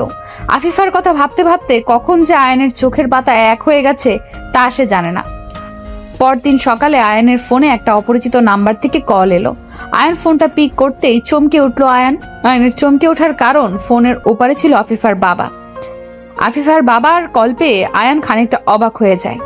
আয়ান ফোনটা পিক করতে আফিফার বাবা আয়ানকে উদ্দেশ্য করে বলতে লাগলো, আয়ান, কোথায় আছো তুমি? বাসায় আছি মা। কিন্তু কেন আঙ্কেল, কি হয়েছে? আফিফা হাসপাতালে ভর্তি আছে, ওকে দেখতে চাইছে একটু। যদি তুমি একটু আসতে তবে। আফিফার বাবা সম্পূর্ণ কথাটা বলতে পারলো না। পুরো কথাটা বলার আগেই উনি কান্না করতে লাগলেন। আয়ান ওনাকে কান্না করতে দেখে আর বুঝতে বাকি থাকলো না যে নিশ্চয়ই কিছু একটা খারাপ হয়েছে। তা না হলে উনি কখনো আয়ানকে কল করতেন না। আয়ান ফোনটা রেখে দিয়ে ভীষণ বিচলিত হয়ে দৌড়ে নিজের রুম থেকে বেরিয়ে যায়। আয়ান হসপিটালের উদ্দেশ্যে বাড়ি থেকে বেরিয়ে পড়ে আপন মনে ভাবছে আফিফা যেটা বলেছে সেটা তো আয়ান মজা ভেবেছে, কিন্তু আফিফা সেই মজাটাকে সত্যি করে দিল। আয়ানের বুকের মধ্যে যেন কেউ ধারালো ছুরি দিয়ে আঘাত করছে। আয়ান এই যন্ত্রণা যেন সহ্য করতে পারছে না। আয়ান হসপিটালে এসে দ্রুত খোঁজ নিল আফিফা কোন কেবিনে আছে। অতঃপর আফিফার কেবিনে চলে আসে সে। আফিফা বিষ খেয়ে নিয়েছে। যদিও সব বিষ বের করা হয়েছে, তবে আফিফার অবস্থা মোটেও ভালো নয়। আয়ান আফিফার কেবিনে এসে আফিফার পাশে বসলো। আফিফার হাত ধরতে আফিফা আয়ানের দিকে তাকালো। আয়ান আফিফাকে উদ্দেশ্য করে মলিন কণ্ঠে বলল, কি দরকার ছিল এসব পাগলামি করার? যদি আজ খারাপ কিছু হয়ে যেত তখন কি হতো? কি নিয়ে বাঁচতাম আমি? কেন? তুমি তো বলেই দিয়েছো আমার যাই হোক তাতে তোমার কিচ্ছু না। তাহলে আমি কিসের আশায় বেঁচে থাকবো? আমি তোমার ছাড়া বেঁচে থাকতে পারবো না, তাই নিজেকে শেষ করে দিচ্ছি। আফিফার কথা শেষ হতে আয়ান আফিফাকে শক্ত করে নিজের বুকের সাথে মিশিয়ে জড়িয়ে ধরলো। আফিফা চোখ বন্ধ করে আয়ানকেও আজ জড়িয়ে ধরলো। আয়ান আফিফাকে জড়িয়ে ধরে বলতে লাগলো, তুমি ছাড়া আমিও বাঁচতে পারবো না। অনেক ভালোবাসি তোমায়, নিজের থেকেও বেশি। আমিও তোমায় নিজের জীবনের থেকেও বেশি ভালোবাসি। আয়ান আর আফিফার ভালোবাসার কাছে আফিফার বাবাকে হেরে যেতে হলো। আফিফার বাবা সেই দিন আয়ান আফিফাকে সারা জীবনের জন্য এক করে দিল। ভালোবাসা এটাকেই বলে। হাজার ঝড় বাধা উপেক্ষা করে সত্যিকারের ভালোবাসা একটা না একটা সময় তাদের পূর্ণতা ঠিক খুঁজে নেয়। সত্যিকারের ভালোবাসার সম্পর্কগুলোকে বিচ্ছেদের শব্দটা নিয়ে আসবেন না। আচ্ছা, তোমার পছন্দের জিনিসটা কেটে ফেলার সময় তোমার কেমন লেগেছে? ওসব জেনে তুমি কি করবে? আমার শরীরের অংশ ওটা, শোক লাগবে নাকি? কি করব আবার? এমনি জানতে চাইছি, বলো না। হ্যাঁ, ভীষণ কষ্ট লেগেছিল। আমি কান্না করেছিলাম অনেক। আহ, পাগল ছেলে, কাঁদার কি আছে? ওটাই তো আসল সুখ। তখন কি আর সেই শোক বুঝতাম? তখন ভাবতাম যে ব্যথা করছে, তাই কান্না করে ফেলেছি। বলো কি, কেটে গেছে ওটা? আর ব্যথা কি না লেগেছে তোমার? আচ্ছা, এটা কি মনের ব্যথা নাকি? আরে ওই গাধি, মনের ব্যথা হবে কেন? এটা তো আমার শরীরের অংশ, তাই ব্যথা লেগেছে। আহাদের বারবার নিজের শরীরের অংশ বলায় নিধি খানিকটা অবাক হয়ে যায়। নিধি কোরবানির পশুর কথা বলছে আহাদকে। আহাদ যখন ছোট ছিল তখন তার পছন্দের একটা পশু ছিল। সেটাকে কোরবানি করার সময় আহাদের ফিলিংস কেমন ছিল তা জানতেই নিধি আহাদকে প্রশ্ন করে, কিন্তু আহাদ তো অন্য কিছুই উত্তর দিচ্ছে। নিধি আহাদকে উদ্দেশ্য করে আবারও বলতে লাগলো, এই পাগলের মতো কি সব বলছো? তোমার শরীরের অংশ একটা পশু কেমন করে হয়? পশু মানে? দাঁড়াও, তুমি এতক্ষণ কি নিয়ে কথা বলছিলে? কি নিয়ে কথা বলছি মানে? আমি কোরবানির পশুর কথা বলছি। তুমি যখন ছোট ছিলে তখন তোমার প্রিয় পশুটাকে কোরবানি করার অনুভূতি জানতে চাইছি। ও শিট, তুমি পশু নিয়ে কথা বলছো আর আমি তো অন্য কিছুই ভেবে বসেছিলাম। সরি গো। তাই মনে করবে? আমি জানি তো তোমার সারাদিন ওসব কথা ছাড়া মাথায় কিচ্ছু আসে না। ধুর পাগলি, তুমি এমন করে বলেছো যে আমি নিজেই তো কনফিউজ হয়ে গেছি, তাই ওই উত্তরটা দিয়েছি আর কি। সরি তো। হয়েছে, এখন সরো। আমি আমার কাজে যাই আর তুমি বাজারে যাও। যে জিনিস নিবে সেসব নিয়ে এসো। এই তো কিছু সময় আগে গরু নিয়ে এলাম, এখন আবার একটু বাজারে যেতে হবে। আগামীকালও তো সময় আছে, আগামীকালই যাই। আগামীকাল? আচ্ছা ঠিক আছে, সে না হয় যাবে।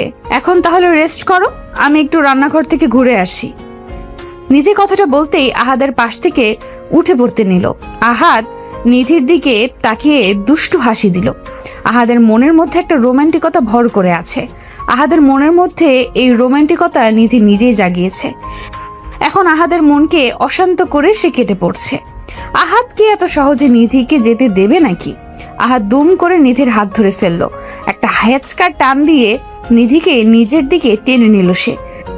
নিধি আহাদের টানের টাল সামলাতে না পেরে হকচকিয়ে গিয়ে আহাদের বুকের উপর এসে পড়ল। আহাদের বুকের উপর এসে নিধি পড়তেই নিধির চুলগুলো বড্ড এলোমেলো ভাবে নিধির মুখের উপর এসে পড়ে। নিধি কিছুই বুঝতে পারছে না। কৌতূহলী হয়ে আহাদের দিকে প্রশ্নসূচক দৃষ্টিতে তাকিয়ে আছে সে। আহাদ নিধির চুলগুলো পরম আবেশে স্পর্শ করলো। সব চুলগুলো ঠিক করে দিয়ে নিধির কানের পেছনে গুজে দিল সে। নিধির দিকে হাস্যোজ্জ্বল মুখে তাকাতেই নিধি নিজের স্বামী আহাদকে উদ্দেশ্য করে বলল, এটা কি হলো? তুমি আমার সাথে এমন করলে কেন? আমি আমার স্ত্রীকে নিজের কাছে আনতে পারবো না নাকি? তুমি কিন্তু দিন দিন বড্ড পাজি হয়ে যাচ্ছ। এমন করলে কিন্তু আমার হাতে মার খেতে হবে তোমায়। ওরে আমার রাগী বউটারে, তোমার রোমান্টিক স্বামীর একটু রোমান্টিকতা তোমার সহ্য হয় না বুঝি? না গো, হয় না। আমার এসব দেখলে গা জ্বালা করে। কাজের কাজ পড়ে আছে আর ওনার রোমান্টিকতা জেগে উঠেছে। গতকাল রাতেও তো আদর করলে, তা মন ভরে নাই বুঝি? না গো না, আমার ওই অল্প আদরে কখনোই মন ভরে না। আমার আরো বেশি বেশি আদর চাই। তাই আসো, পিঠটা দাও, এক্ষুনি কিল খুশি মেরে মেরে আদর দিচ্ছি। তাই দাও, তবু কিছু তো দাও, আমার অনেক কিছু চাই। দেখো, এখন কিন্তু বেশি বেশি করছো তুমি। আমার কাজ আছে, আমায় যেতে দাও। তোমার হৃদ মাঝারে রাখিব, ছেড়ে দেব না। আহাদ কথাটা শেষ করতেই নিধির কোমরের উপর নিজের হাত জোড়া রাখলো। আহাদের হাতের গভীর স্পর্শ পেতেই নিধির সারা শরীর কেঁপে উঠল। আহাদ নিধির কোমরে হাত বুলিয়ে দিয়ে আদর করতে লাগলো। আহাদ সব সময় একদম পাগল হয়ে থাকে নিধিকে আদর করার জন্য। নিধি সবসময় মুখে মুখে বলে আহাদকে যে আদর করতে না, তবে মন থেকে সে আহাদের এমন পাগলামিগুলো ভীষণ রকম চায়। আহাদ নিধির কোমরে হাত বুলিয়ে দিয়ে নিজের গালের সাথে নিধির গাল ঘষতে লাগলো। নিধি নিজের চোখ বন্ধ করে আছে আর মুখ থেকে অস্পষ্টভাবে বলছে যে তাকে ছেড়ে দিতে, তবে আহাদের থেকে নিজেকে ছাড়িয়ে নেওয়ার বিন্দুমাত্র তোড়জোড় নেই তার। আহাদ নিধির গালে, গলায়, ঘাড়ে নিজের ঠোঁটজোড়া ছুঁয়ে দিল। আহাদের ঠোঁটের পরশে নিধির মনের মধ্যে তোলপাড় শুরু হয়ে গেছে। আহাদ একটু একটু করে নিজের হাতটা নিধির নাভির উপর রাখতেই নিধি আহাদের শার্ট খামচে ধরল। আহাদ নিধির রেসপন্স দেখে নিজের মনের উপর আর নিয়ন্ত্রণ রাখতে পারেনি। আহাদ ব্যাকুল হয়ে উঠল নিধির মিষ্টি ঠোঁটের ভালোবাসার পরশ পাওয়ার জন্য। আহাদ নিধির গোলাপের পাপড়ির মতো ঠোঁটজোড়ার দিকে লোভনীয় দৃষ্টিতে তাকিয়ে ধীরে ধীরে নিজের ঠোঁটজোড়া নিধির ঠোঁটের দিকে এগিয়ে দিল। নিধি চোখ বন্ধ করেই আছে আর নিজের স্বামীর ভালোবাসার স্পর্শগুলো অনুভব করে চলেছে। আহাদ আর নিধির ঠোঁট ছুঁই ছুঁই হয়ে আসতেই আচমকা আহাদের রুমের দরজায় কেউ নক করলো। আহাদের একটু ইচ্ছে করছে না নিধিকে ছাড়তে, তাই সে নিচের কাজ চালিয়ে যাচ্ছে। তবে দরজার ওপাশ থেকে বেশি শব্দ আসছে দেখে বাধ্য হয়ে নিধিকে ছাড়তে হলো তার। নিধিকে নিজের বাঁধন থেকে মুক্ত করে দিতেই নিধি চোখ মেলে তাকালো। আহাদের দিকে তাকিয়ে দুষ্টু হাসি দিয়ে নিধি দরজার দিকে চলে গেল। দরজা খুলে দিতেই নিধি দেখতে পায় তার ছোট বোন এসেছে। নিধির ছোট বোন নীলা এসেছে বেড়াতে। নিধি দরজা খুলতেই নীলা নিজের বোনের দিকে তাকিয়ে কৌতূহলী কণ্ঠে বলে উঠল, ভর দুপুরে দরজা বন্ধ করে কি করছিলে আপু? এত সময় লাগলো দরজা খুলতে? আরে পাগলি, কি করবো আবার, ওই একটু শুয়েছিলাম আর কি। তোমার কথায় কেমন জানি সন্দেহ হচ্ছে আমার। দুলাভাই, সত্যি করে বলেন তো ঘটনাটা কি? আসল ঘটনা জানতে হলে তো তোমায় এখানে থাকতে হবে শালি আমার। আসো, তোমার সাথে এখন দরজা বন্ধ করে থাকি, তবেই বুঝতে পারবে আমরা কি করছিলাম। আহাদ কথাটা বলতেই নীলার দিকে তাকিয়ে দুষ্টু হাসি দিল। নিধি আহাদকে চোখ রাঙানি দিল। ওইদিকে নীলা আহাদের দিকে এখনো হা করে তাকিয়ে আছে। হয়তো আহাদের কথার মানে সে বুঝতে পারেনি। নিধি নীলাকে উদ্দেশ্য করে বলল, তা কখন এসেছিস আর ফ্রেশ হয়েছিস কি? এই তো 10 মিনিট হবে, এখনো ফ্রেশ হইনি মাত্র। ভাবলাম তোর সাথে আগে দেখা করে নে, তাই চলে আসলাম। বাবা, এখন দেখি দুলাভাইয়ের কোনো মান সম্মানই নাই। মানে আমার শালি শুধুমাত্র তার বোনের সাথে দেখা করতে এসেছে, আমার সাথে না। আপনি লোকটা ভালো না, অনেক পচা, তাই আপনার সাথে দেখা করার কোনো ইচ্ছা আমার নাই। ও মা, তাই নাকি? তা আমি কি করেছি শালিকা আমার? বলো আমায়, আমার তো জানতে হবে যে আমি কি এমন কাজটা করে পচা হয়ে গেছি, তাই না? এই যে আমার বোনকে নিজের বাড়িতে আটকে রেখেছেন, এটা কি কম কথা নাকি? ওরে বাবারে, তাই? আচ্ছা যাও, ঠিক আছে, নিয়ে যাও তোমার বোনকে। আমিও দেখি কিভাবে নিয়ে যাও তুমি। তাই নিয়ে যাব, এখন আসছি। নীলা কথাটা বলে চলে যায়। নীলা আর আহাদের মধ্যে সব সময় ঝগড়া আর মজা চলতেই থাকে। এরা দুজন যেন সাপ নেউল। নিধি কখনো নীলা আর আহাদের এমন আচরণ দেখে তাদের কোনো প্রশ্ন করেনি, আর না কখনো নিধির মনে কোনো প্রশ্ন এসেছে। আহাদকে কখনো কোনো কিছুতে সন্দেহ করেনি নিধি। নিধি সব সময় আহাদকে বিশ্বাস করে, আর এই বিশ্বাস তাদের দুজনকে এক অদ্ভুত ভালোবাসায় বেঁধে রেখেছে। নিধি নীলাকে নিয়ে চলে যায় গেস্ট রুমে। অতঃপর নিধি দুপুরের খাবারের আয়োজন করে। সবাই একসাথে লাঞ্চ করে নিল। লাঞ্চ করে আহাদ নিজের রুমে চলে এলো। রুমে এসে আহাদ জানালার পাশে গিয়ে দাঁড়ালো। বাহিরে রিমঝিম ধারায় বৃষ্টি পড়ছে। হালকা মৃদু শীতল বাতাসে মনের মধ্যে যেন ভালো লাগার অনুভূতি জন্ম দিচ্ছে এই হাওয়া। আহাদ এক দৃষ্টিতে বৃষ্টির মুগ্ধতা উপভোগ করছে। কিছু সময় বাহিরের মেঘলা আকাশ দেখার পর আচমকা আহাদ অনুভব করলো তার পিঠের উপর কেউ একজন হাত রেখেছে। এই স্পর্শটা আহাদের ভীষণ চেনা। আহাদ পেছন ফিরে তাকাতেই দেখতে পায় তার প্রিয়তমা চা হাতে নিয়ে দাঁড়িয়ে আছে। আহাদ চা খেতে খেতে বৃষ্টি দেখতে ভীষণ পছন্দ করে, তাই নিধি হয়তো চা করে দিয়েছে। নিধির হাতে একটা চায়ের কাপ দেখে আহাদ কৌতূহলী কণ্ঠে নিধিকে উদ্দেশ্য করে বলল, চা নিয়ে আসছো ঠিক আছে, কিন্তু এক কাপে করে নিয়ে এলে কেন? তুমি খাবে না? আমি তো খাবো, একটা কাপে দুজন মিলে খাবো। কেন, তোমার ঠোঁট ভেজানো কাপে বুঝি আমি চা খেতে পারি না? সেটা তো পারোই সোনা, তার থেকে অনেক বেশি কিছুও করতে পারো।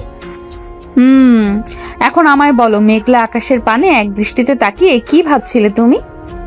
কি আর ভাববো, একজন বিশেষ মানুষের কথা ভাবছিলাম। মানুষটা আমায় একটুও ভালোবাসে না, সব সময় আমার কাছ থেকে নিজেকে আড়াল রাখতে চায়। আমার পাশে তো আছে, কিন্তু খুব বেশি পাশে নেই। তাই নাকি? আচ্ছা বলেন জনাব, আপনার কত কাছে আসলে মনে হবে যে আমি আপনার পাশে আছি? এতটা পাশে চাই যেন তোমার নিঃশ্বাসের শব্দ আমার কানে এসে পৌঁছায়।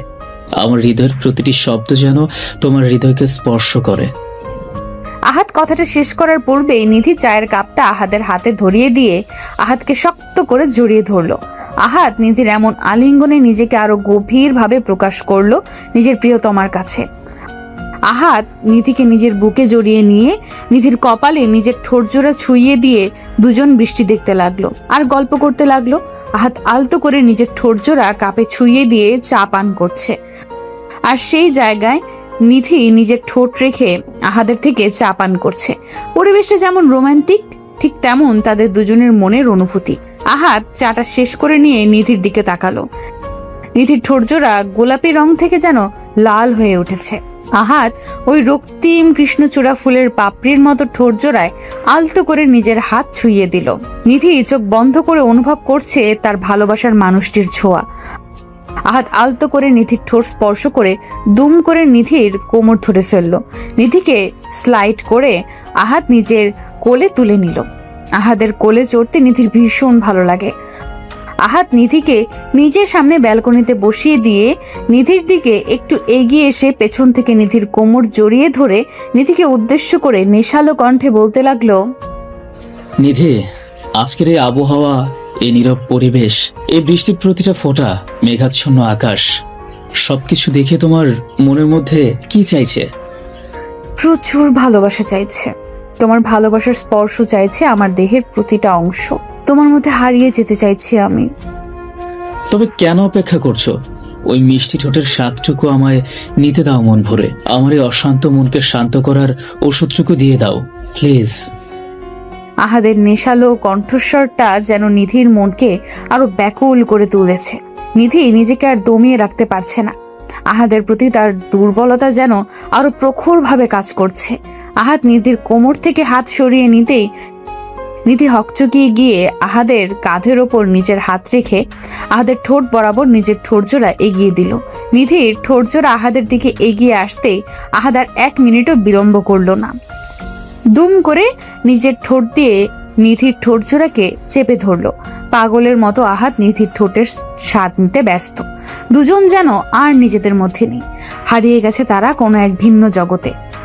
আহাদ যেমন নিধিকে পাগলের মতো চুমু খাচ্ছে, ঠিক তেমনি নিধিও আহাদের প্রতিটা স্পর্শে সমানভাবে রেসপন্স করছে। কিছু সময় ধরে তাদের আদর পর্ব চলতেই আহাদ আলতো করে নিধির ঠোঁটজোড়া ছেড়ে দিল। নিধিকে কোলে তুলে নিয়ে আহাদ সোজা চলে যায় নিজেদের বিছানায়। নিধিকে এই বিছানায় পরম আবেশে শুইয়ে দিয়ে আহাদ নিধিকে পাগলের মতো আদর করতে লাগলো। আহাদের ভালোবাসার স্পর্শগুলো নিধি ব্যাপকভাবে সাড়া দিতে লাগলো। দুজন যেন আজ হারিয়ে গেছে অন্য এক দুনিয়ায়। ভালোবাসাকে পূর্ণতা দিতে তারা মরিয়া হয়ে উঠেছে। ঘণ্টাখানেক পর আহাদ ক্লান্ত হয়ে নিধির বুকে মাথা দিয়ে শুয়ে পড়ল। আহাদ ক্লান্ত হয়ে পড়তেই নিধি আলতো কণ্ঠে আহাদকে উদ্দেশ্য করে, কি গো, তোমার এখন হলো বুঝি? যদি ইচ্ছে ছিল না এত তাড়াতাড়ি আদর শেষ করতে, কিন্তু তোমার ছটফটানিতে আমি বাধ্য হলাম তোমাকে ছেড়ে দিতে। তাই নাকি ফাজিল? জানো তোমার এই একবার আদর করাতে আমার কতবার হয়ে যায়, তারপরও বলো ইচ্ছে হয় না ছাড়তে। ইস রে, তাই নাকি?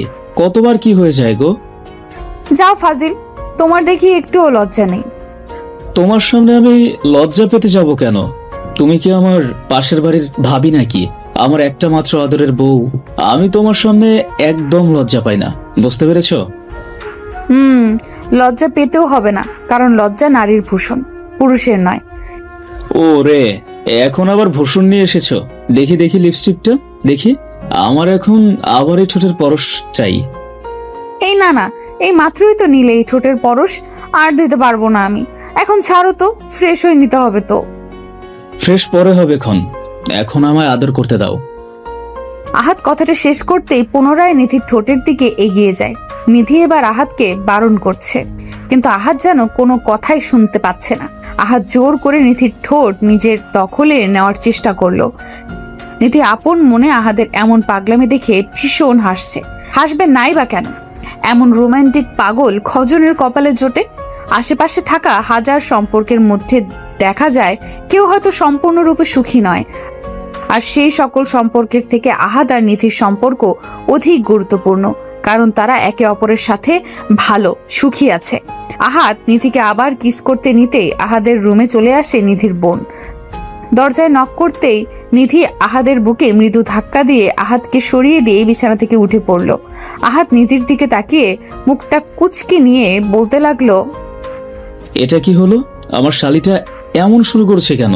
মানে আমি আমার স্ত্রীকে একটু আদর করব, তাতেও সমস্যা? হ্যাঁ সমস্যা। সময় নেই, অসময় নেই, সব সময় আদর আদর করা একদম উচিত নয়। এখন আমি আমার বোনের সাথে গল্প করব, তুমি যাও ফ্রেশ হয়ে নাও। তোমার বোনটাকে ইচ্ছে করে একদম আসছি ফ্রেশ হয়ে। তুমি ওকে একটু ওয়েট করতে বলো, তুমিও ফ্রেশ হয়ে নাও, কেমন? জি চলেন ফ্রেশ হয়ে নেই। নিধি নীলাকে বলল 5 মিনিট ওয়েট করতে। অতঃপর আহাদ নিধি একসাথে ফ্রেশ হতে চলে যায়। ভালোবাসা কত সুন্দর তাই না? ভালোবাসা শুধু যে মনের মধ্যে সীমাবদ্ধ থাকে তা কিন্তু নয়। স্বামী স্ত্রীর ভালোবাসা সব সময় সব কিছুতেই শোভা পায়। ভালো থাকুক ভালোবাসা। মরে যাব, আমায় ধর্ষণ করিয়েন না প্লিজ। আমি ধর্ষণ করছি কোথায়? আমি তো তোমায় আদর করছি। আদর করছেন মানে? এটা আদরের নমুনা?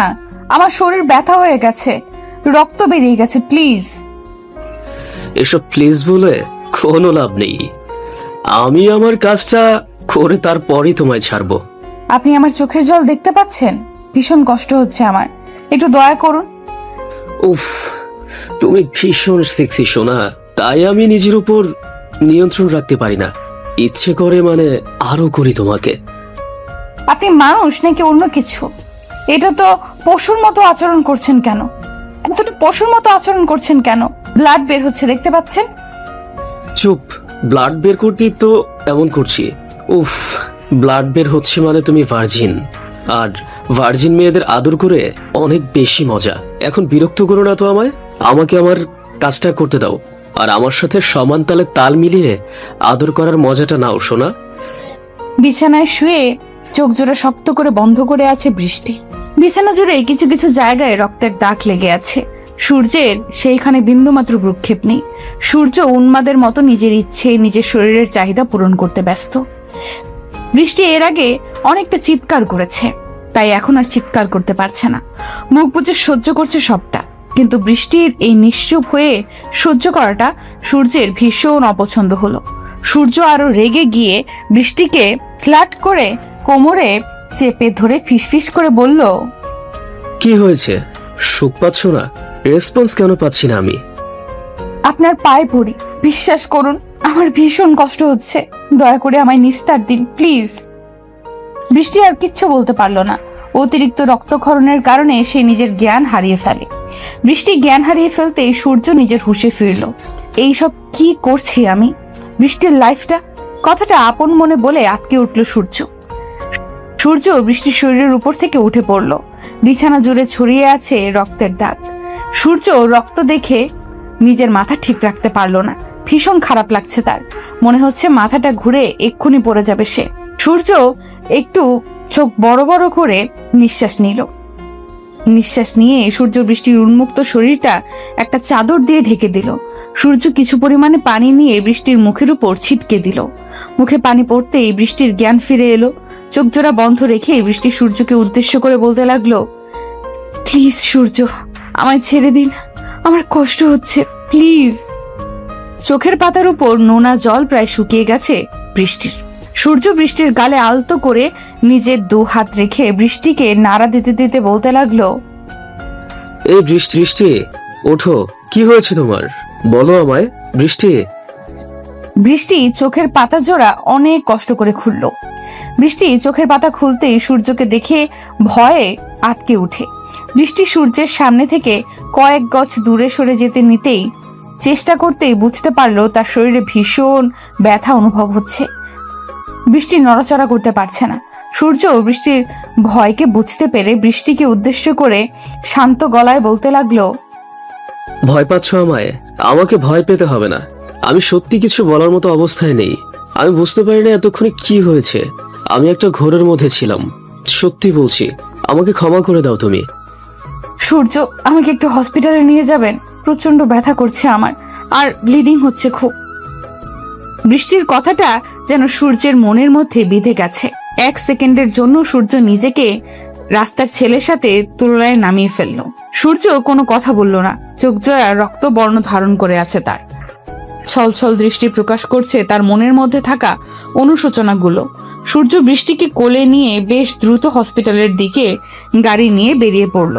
বৃষ্টি কোনো শব্দ করছে না, নিশ্চুপ হয়ে গাড়িতে বসে আছে। সূর্য গাড়িটা দ্রুত গতিতে ড্রাইভ করে হসপিটালে এসে বৃষ্টিকে কোলে নিয়ে জরুরি বিভাগে ছুটে চলে যায়। বৃষ্টিকে বেডে শুইয়ে দিয়ে সূর্য চিৎকার করে ডক্টরকে ডাকতে লাগলো। ডক্টর এসে বৃষ্টিকে দেখে জরুরি অপারেশনের ব্যবস্থা করলো। সূর্য অপারেশন কেবিনের বাহিরে হতাশা নিয়ে বসে অপেক্ষা করছে আর নিজেকে নানা ধরনের দোষারোপ করছে।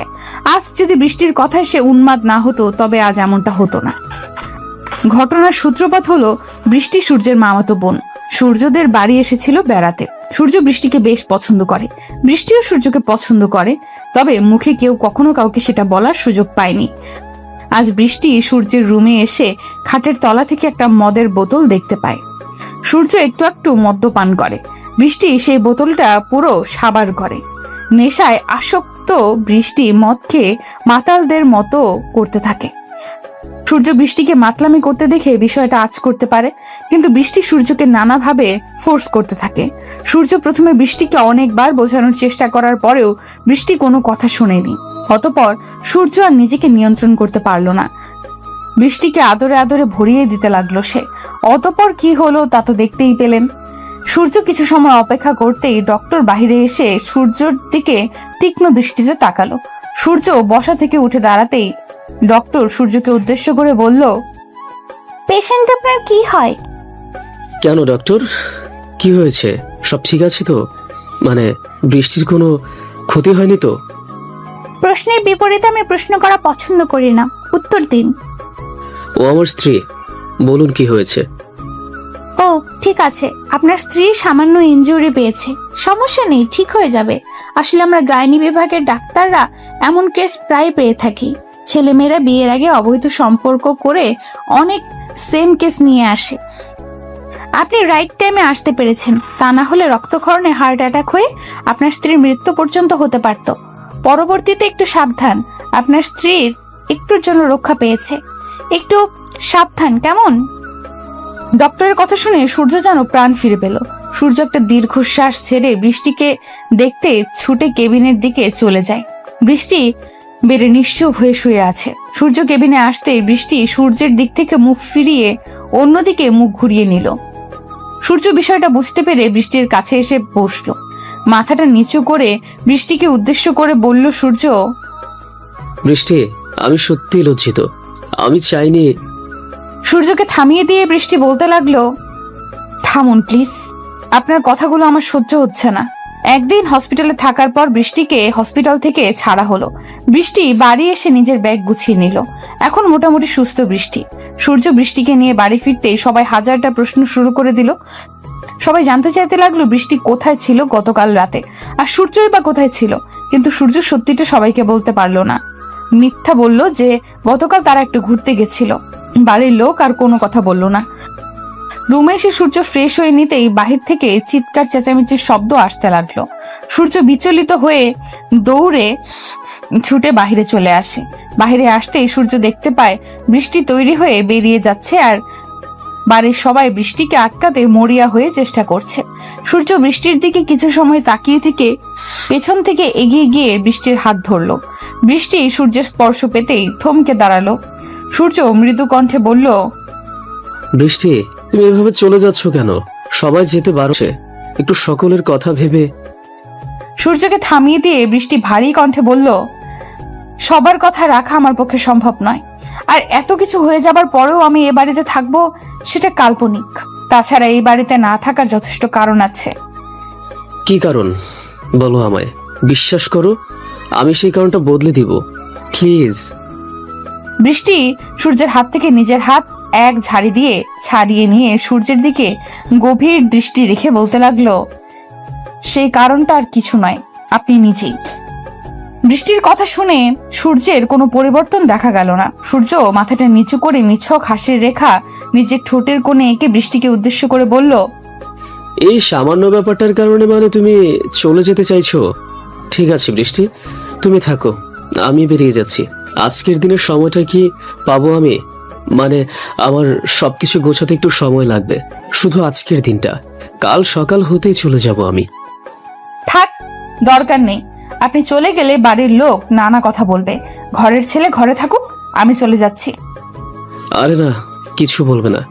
আমি ট্যুরের কথা বলে বেরিয়ে যাব, আর ততদিন ফিরবো না যতদিন তুমি আছো। ওকে। এবার খুশি তো তুমি? আমার খুশি? যেখানে আমার জীবনটা নরক করে দিয়েছেন কয়েক মুহূর্তে, সেখানে আমার খুশির কথা চিন্তা করা আপনাকে শোভা দেয় না। বৃষ্টি কথাটা শেষ করে হন করে রুমের দিকে চলে যায়। সূর্যের চোখের সামনেটা আধার হয়ে আসছে। এই আধার হয়ে আসার কারণ হলো জল। নোনা জল সূর্যের চোখের পাতা ভারী করে দিয়েছে। ছলছল চোখে সূর্য সবার আড়ালে নিজের রুমে চলে আসে। মনের মধ্যে একটা প্রশ্ন ঘুরছে সূর্যর। সূর্য ভাবছে, আমি তো কোনো ভুল করিনি, আমি তো নিজের ইচ্ছায় বৃষ্টির সাথে কিছু করিনি, বরং বৃষ্টি নিজেই আমার কাছে এসেছে, আমায় জোর করেছে। মানছি আমায় নিজের জ্ঞানে থাকা উচিত ছিল, আমি পারিনি, তাই বলে সব কিছুর জন্য আমাকে সাজা দেওয়ার মানে কি? সূর্য কথাটা ভাবতেই বৃষ্টির কথা মনে পড়ে যায় তার। বৃষ্টি যদি তাকে দূরে রেখে এমন অবহেলা করে শান্তি পায়, তবে বৃষ্টির শান্তির জন্য সব কিছু সে করতে পারবে। ভাইয়া, কোথায় যাচ্ছেন? আসলে আজ আমার একটা ট্যুর আছে কিছুদিনের জন্য, তাই বের হচ্ছিলাম। ভাইয়া, আমরা তো আর অল্প কয়েকদিন আছি, এই কয়দিন না হয় এখানেই থেকে যান। আমরা চলে গেলে বরং আপনিও চলে যাবেন। তোমরা যাওয়ার আগেই আমি ফিরে আসবো, সো টেনশন করিও না। সূর্যের কথা শেষ হতে পেছন থেকে বৃষ্টি বেশ শব্দ করে বলতে লাগলো, আপনি যে চলে যাচ্ছেন, আমার কিছু কথা আছে আপনার সাথে। বৃষ্টির কথা শুনে সূর্য পেছন ফিরে দৃষ্টিপাত করলো। বৃষ্টির উদ্দেশ্যে সূর্য বলতে লাগলো, হ্যাঁ বলো, কি বলবে? বলার মতো অনেক কথা আছে, তবে এখানে নয়, আমি একান্তে। রুমে চলো। সূর্য বৃষ্টিকে থামিয়ে দিয়ে রুমে চলে যায়। আসলে সূর্যের বাড়ি ছেড়ে চলে যেতে মোটেও কষ্ট হচ্ছে না। আসল কষ্টটা হচ্ছে এই ভেবে যে বৃষ্টি তাকে অবহেলা করছে। ভালোবাসার মানুষটি যখন অবহেলা করে, তখন কলিজার মধ্যে লাগে আঘাতটা। সূর্য রুমে এসে বসতেই বৃষ্টি রুমে এসে দরজাটা বন্ধ করে দিল। সূর্য বৃষ্টির কাজে একটু অবাক হলো।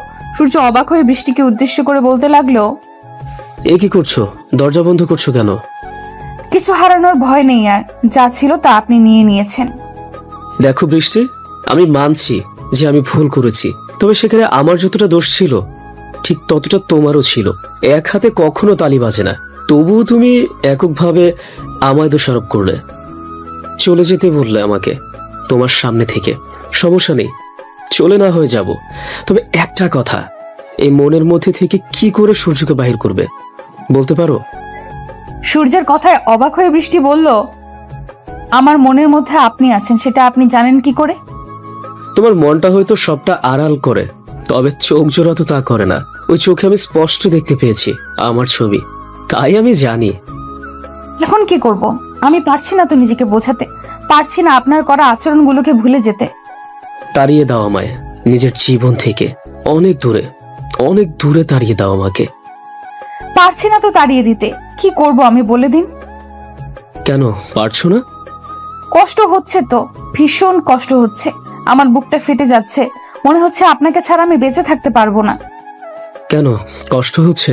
আমায় তো তুমি ভালোবাসো না, তবে কেন কষ্ট হচ্ছে তোমার? ভালোবাসি তাই। আমি আপনাকে ভালোবাসি ভীষণ। কথাটা বলতেই বৃষ্টি লজ্জায় মাথা লুকিয়ে নিল। সূর্য মুচকি হাসি দিয়ে বৃষ্টির লজ্জা মাখা মুখটার দিকে গভীর দৃষ্টি রাখলো। অপরূপ সুন্দরী এক নারী তার সামনে দাঁড়িয়ে আছে, নিজেকে ইচ্ছা করলেও নিয়ন্ত্রণ করা দায়। এই সুন্দরীর মাঝে সারা জীবন ধরে ডুবে থাকলেও কম হবে। এই সুন্দরী তার গল্পের পরী, যাকে নিয়ে কয়েক কোটি গল্প লিখেছে সূর্য। সূর্য বৃষ্টির দিকে একটু এগিয়ে এসে বৃষ্টির থুতনিটা ধরে আলতো করে বৃষ্টির মুখটা তুলে দিল। বৃষ্টি ভীষণ লজ্জা পাচ্ছে। সূর্য বৃষ্টির চোখের দিকে তাকিয়ে মায়া ভরা কণ্ঠে বলতে লাগলো, লজ্জা নারীর ভূষণ, তবে তোমার এই লজ্জাটা আমার মনকে শান্ত করতে পারছে না, বরং আবার উন্মাদনা সৃষ্টি করে চলেছে এই বুকের মধ্যে। সারাটি জীবন তুমি এই বুকে থাকবে, পাগলের মতো করে ভালোবাসা দিবে আমাকে, আমাকে তোমার ভালোবাসায় ভরিয়ে দিবে। যতদিন বেঁচে আছি ততদিন এই মন প্রাণ শুধু আপনার। সূর্য, আমি আপনাকে নিজের থেকে অনেক বেশি ভালোবাসি, কখনো আমায় ছেড়ে যাবেন না, সত্যি মরে যাব। বৃষ্টি কথাটি শেষ করতেই সূর্য বৃষ্টিকে শক্ত করে জড়িয়ে ধরলো। বৃষ্টি পরম আবেশে সূর্যের বুকে মাথা রেখে শান্তি অনুভব করতে লাগলো। বৃষ্টি আর সূর্যের এই শান্তির আদান প্রদান বেশিক্ষণ স্থায়ী হলো না। দরজায় বেল শব্দ করে নক করা হলো। সূর্য বৃষ্টিকে ছেড়ে দিতেই বৃষ্টি দরজাটা খুলল। দরজা খুলে দিতেই সূর্যের মা বৃষ্টিকে উদ্দেশ্য করে বলল, বেশি সময় নেই, তোর বাবা মা আসছে। আমি সারা জীবনের জন্য তোকে আমার মেয়ে করে এখানেই রেখে দিব। আমার ছেলেকে পছন্দ হয়েছে তোর? পছন্দ হয়ে বলতে তেমন না, বেশ পছন্দ হয়েছে। বৃষ্টি কথাটা বলতেই দৌড়ে পালিয়ে যায়। সূর্যের মা বুঝতে পারে মেয়ে তার লজ্জা পেয়েছে। সূর্যের দিকে তার মা দৃষ্টি নিক্ষেপ করতেই দেখতে পায় সূর্য মুচকি মুচকি হাসছে। ছেলের মনের কথা সে আগেই আঁচ করতে পেরেছে, তাই বৃষ্টির বাবা মায়ের সাথে কথা বলে সবকিছু ব্যবস্থা করে নিয়েছেন উনি। অবশেষে তাদের দুজনের ভালোবাসা পূর্ণতা পেল। প্রত্যেকটি সম্পর্কে পবিত্রতা থাকা প্রয়োজন। ভালোবাসা নিজের পবিত্রতা রক্ষা করতে না পারলে সেটা আর ভালোবাসা থাকে না। তোর সাহস কি করে হয় আমায় ভালোবাসার কথা বলার? ভালোবাসার কথা বলতে কি সাহসের প্রয়োজন পড়ে? হ্যাঁ পরে। তুই নিজের জায়গাটা ভুলে গিয়েছিস। নিজের দিকে তাকিয়ে দেখেছিস কখনো?